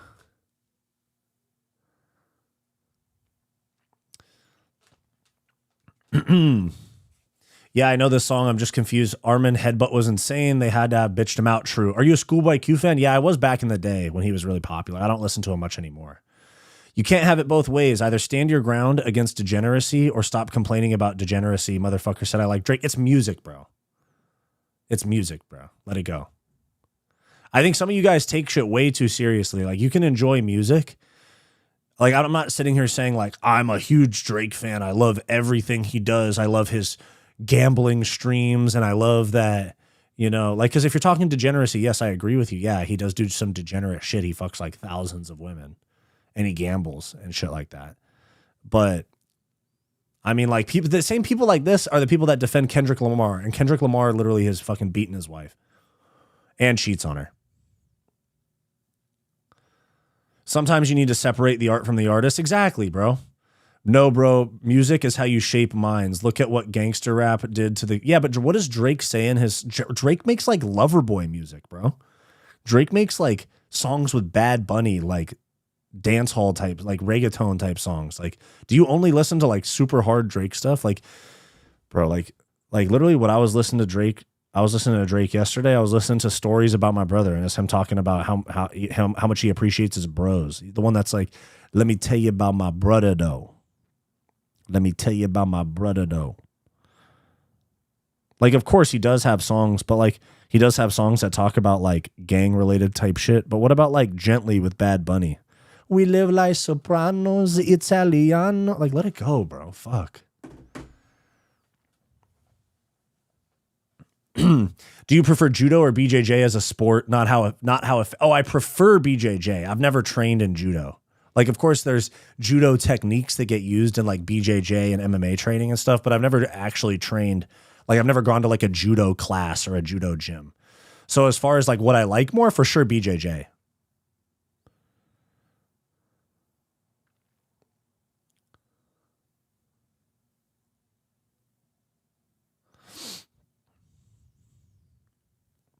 McGregor versus Mayweather should have been kickboxing, would have been way more competitive. Yeah, it definitely would have been way more competitive, but it wouldn't have sold the same.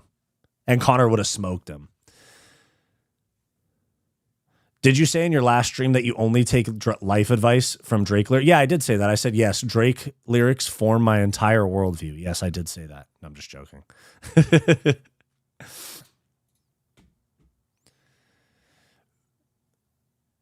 Women only want chads. Anything else is cope.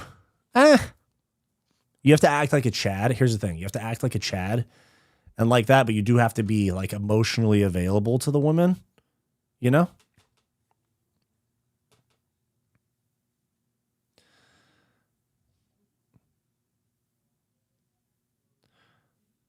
Fight Society is a low-key lover boy. True. I remember when Drake was Wheels from Degrassi. I remember that too, man. I remember that too. But you know what's crazy is like, dude, like somebody that I know from the gym was like, oh, you like Drake? That means you like pedophiles? I'm like, bro, no, that's not what I'm saying, bro. I like the music. And they do it at the same time, at the exact same time as a massive Kendrick fan. And he's all into that like Black Power stuff. And I'm like, what do you mean, bro? He's like this black messiah that married a mixed race woman, had mixed race kids, and beats her and cheats on her. And Kendrick gets propped up as this like savior of the culture. Kendrick's a joke, bro. And I used to be a Kendrick fan too, but I just hate the holier than thou people, you know? We all got stuff that we all got issues and stuff. Kendrick is overrated as fuck, bro. I feel like almost all mainstream music is degenerate at this point. Maybe that's an excuse, but it's not just rap. Pretty much anything top 40. Yeah. You know, like Sabrina Carpenter music is like just talking about girls being hoes and shit like that. Like, let me look at the Billboard Hot 100 right now. Taylor Swift. I don't like Taylor Swift's music, but fine. Let me see. Number 3, that I just want to be ordinary. Justin Bieber, Leon Thomas, Morgan Wallen, Mariah Carey. Hey, number 13, Wham! Last Christmas, I gave you my heart. Let's see. There's a lot of K-pop on the charts right now. Sabrina there's a lot of Christmas songs too. But then again, like Sabrina Carpenter music is all like either simping for like, or is kind of like selling out to simps, or it's like making fun of men, which I don't like.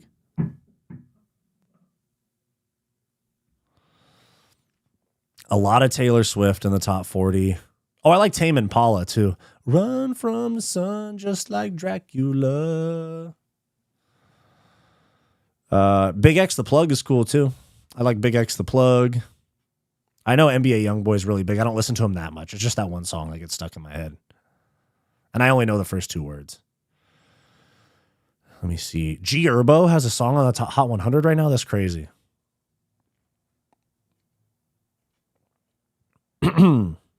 Jelly Roll. I like Shabuzi a lot too.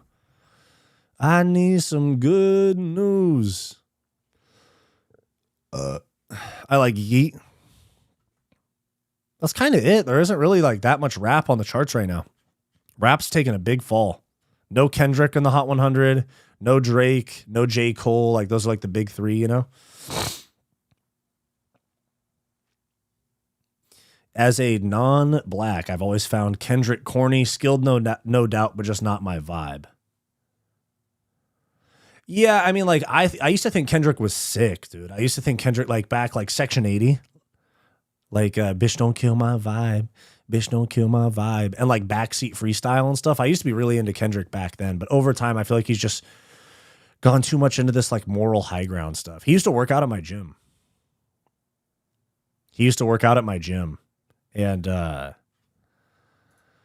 he goes to some gym in Venice now that costs $25,000 a year to go to.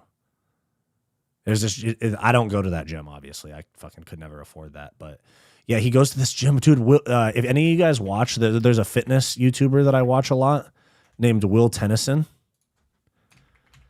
And he did a review of this gym in Venice where is it? Let me find that. I watch Will Tennyson quite a bit. I like his videos a lot. Let me find it. I forget what it was. It's like $25,000 a year. It's in Venice.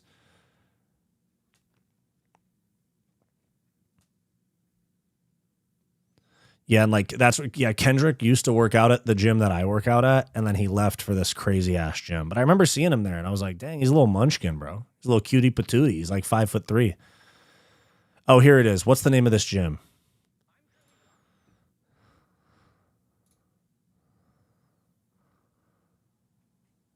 Continuum? Is that what it's called?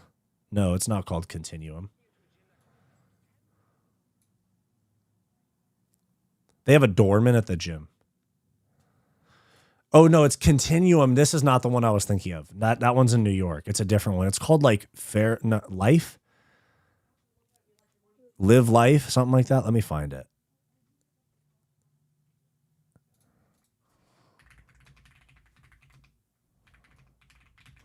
What was this video, dude?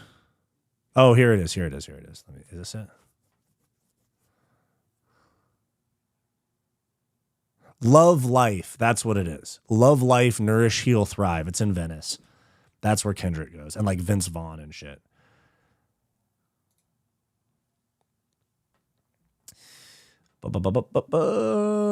Check out Tool, greatest band of all time. For sure. For sure. Literally never beaten his wife. Okay, whatever you say, man. Whatever you say, Kendrick fan, exposed yourself.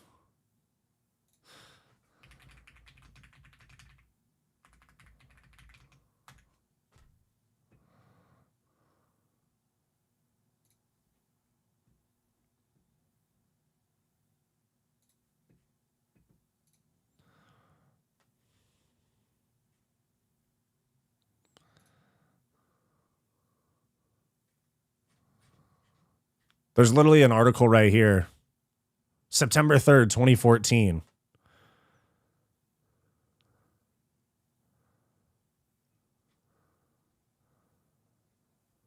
Allegedly, Kendrick beat his wife at the Hard Rock Casino in Vegas after a show. Even country music is going to the bar and getting drunk. True. It's a weird voice he does. Yep, yep, yep. Oh my gosh, that's Fight Society. True. That's me. Belal is going to beat Ian. I doubt it. All day, bro. He's a bully from Chicago. Who? I like Drake and Kendrick. Oh, for sure. I mean, I like Drake. I used to really like Kendrick. Nice jab for Jack Hermansson. Calf kick for myktybek orolbai.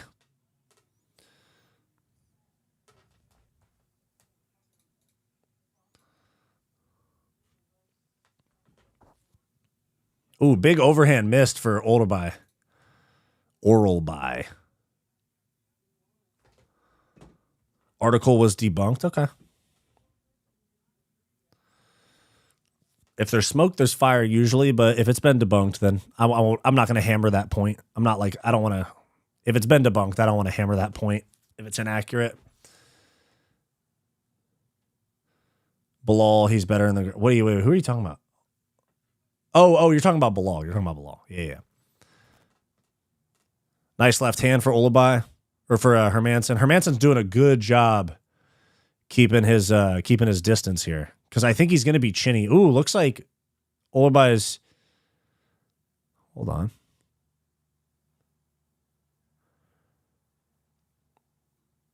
Orolbai's already got. Oops, spinning back fist. It looks like his nose is already broken. Nice right hand lands on Jack. Oh, dude, Jack might get nuked with a right hand here. I think he's going to get nuked by an overhand. Because he's cutting down a weight class. There's like only two ways that this can go. Either Jack, his chin is cooked from the weight cut, or it's better because he's getting hit by smaller guys. J. Cole bores me, but I think he's the best skill-wise. Yeah, I agree with you. Skill-wise, like rapping, yeah. What about Ye? Where's our love for Ye as an artist? Forget all the crazy shit, you know? Forget all the crazy shit. Just like Kanye has made some of the best music of all time. Hate to be just like another white guy glazing Kanye, because there's a lot of those, but I do feel that way. Tie clinch here for Jack Hermansson.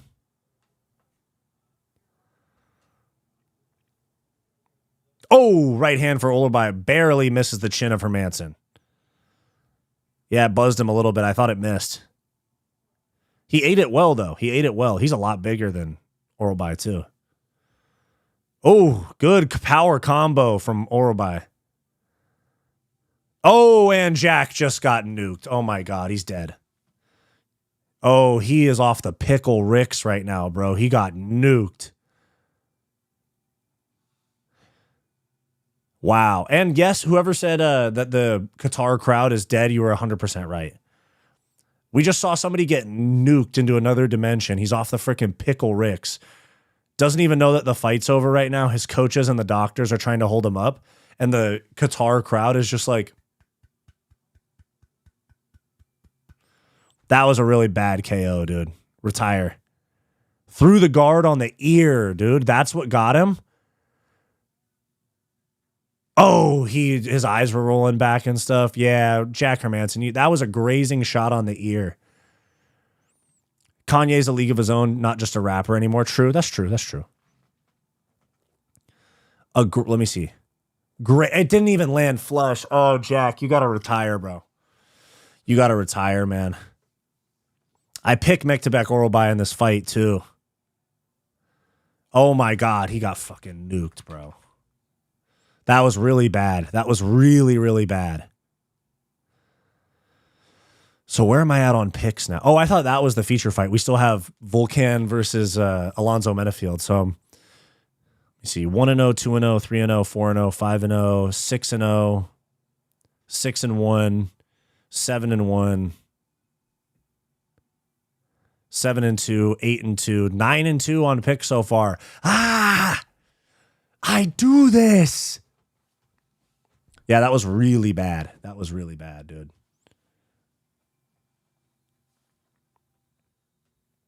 Wow, that was terrible. It was just a grazing shot on the ear.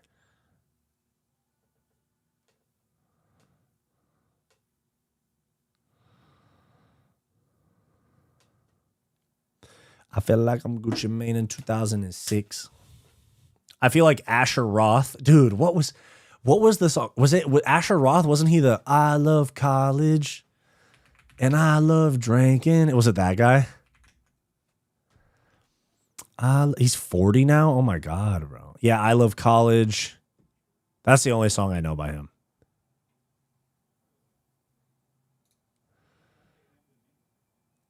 Jack the Lad got flat packed. Yeah, true. Damn, that was really bad. That was really, really bad. R.I.P. Jack Hermansson. Yes, that was the correct guy, yeah. Dude, I did used to be into that type of rap. When I was in like middle school, I used to be into like Asher Roth, Mac Miller type shit. I know Volkan is better than Jack. Hope he doesn't go out. Yeah, his career's over. You got to retire. Time to call it, dude.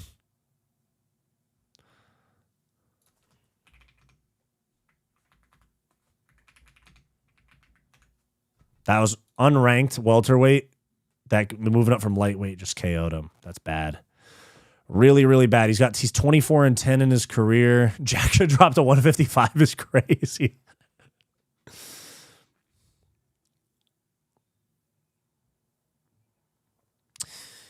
Bro, how did you lose your weight 40 or 50 pounds? Do you do fasting?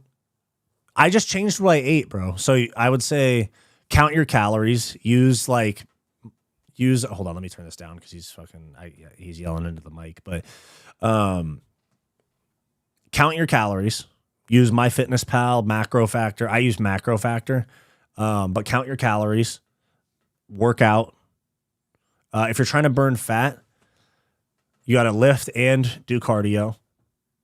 But you got to. It's at the end of the day, it's calories in versus calories out. Track your calories and work out and be in a caloric deficit. It doesn't need to be anything crazy. It took me quite a bit of time to lose that weight, and there's going to be like times where you plateau for days or weeks at the same time of time, but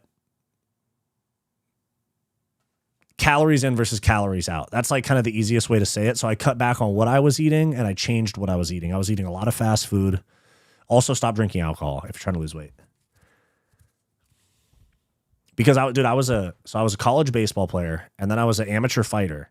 And then once I stopped fighting and I didn't have to like make weight anymore, I just like kind of stopped caring and I would eat whatever, like fast food, whatever. And I was in a really toxic relationship that like kind of, you know, I gained weight. We had very unhealthy habits, eating out a lot, not exercising as much. I really let things go after I stopped competing in martial arts. When I stopped competing and I didn't have to make weight anymore is when I kind of was like, okay, yeah, I'm gonna do whatever. 200 calorie deficit per day is about 2 pounds down per month. Exactly. And you got to do it you got to do it. You can't be super aggressive. You can't be super aggressive about it. If you just go like, I'm going to stop eating. Like I'm going to stop eating altogether. I'm going to eat one meal a day. You're going to get burnt out so fast, and it's yo-yo dieting. You'll be right back to eating fast food right away. You just got to eat less, stop snacking, and don't drink your calories. Do not drink your calories. Don't drink soda. If you're going to drink soda, I mean, I drink Diet Coke because it's an appetite suppressant a little bit, and I like Diet Coke. It's not that bad for you. But yeah, like just do it in a manageable way. You don't need to lose all of the weight today. It's going to take time, dude. It's going to take some time for you to lose the weight. So if you sit there and go like, I'm going to eat 1,000 calories and work out twice a day, you're going to be right back to your old habits within like 3 weeks. How was the Horiguchi fight? Did he look good? Dude, he looked amazing. He fucking smoked. Ulanbekov. Dropped him multiple times. Dropped him with shots to the head. Dropped him with calf kicks. Yes, crash dieting is one of the worst ways you can do it. Agreed.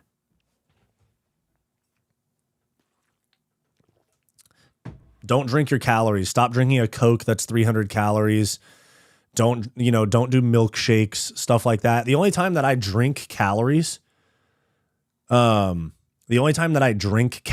is if I do one of those like protein drinks. Like if I do like Core Power or like what's the other one? Lean Body, Fairlife protein, stuff like that. There's a lot of different like things. That's the only time I drink calories is from there. But it's, aside from that, it's water, black coffee, and diet soda. If you switch from one soda per day to one diet soda, that's 200 calories right there, and skip condiments. Exactly. Mystic MMA, you know what you're talking about. My day job is a personal trainer, so I talk about this shit all the time at work, helping people either gain weight, gain muscle, or lose weight.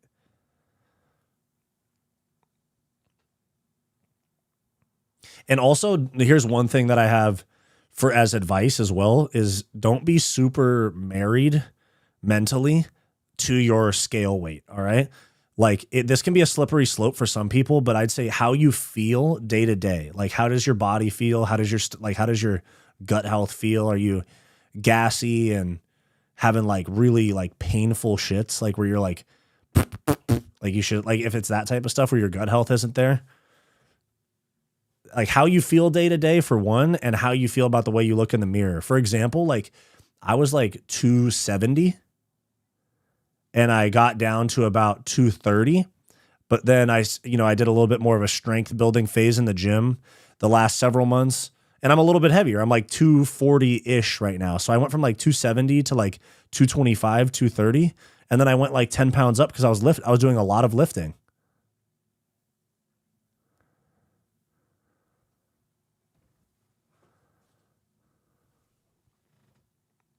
Yeah, so I'll put on some muscle. So like if I was only tied to the scale weight, then I'd be like super discouraged. I'd be like, oh my God, I gained 8 pounds or something. But really I'm gaining muscle and I'm happy with the way I look, you know? How did Arman win? He hasn't fought yet. I think Arman's going to win round 4 TKO. How was the Horiguchi fight? Oh, I read that one. I think Horiguchi can beat Pantoja. Then I think Horiguchi mainly lost at bantamweight. Yeah, he lost to like Patchy Mix and Sergio Pettis at bantamweight. Don't they train together? Yeah, he said in his post-fight interview, he called out Pantoja. He said, Pantoja, I want to fight for the belt. We are teammates, but I beat your ass.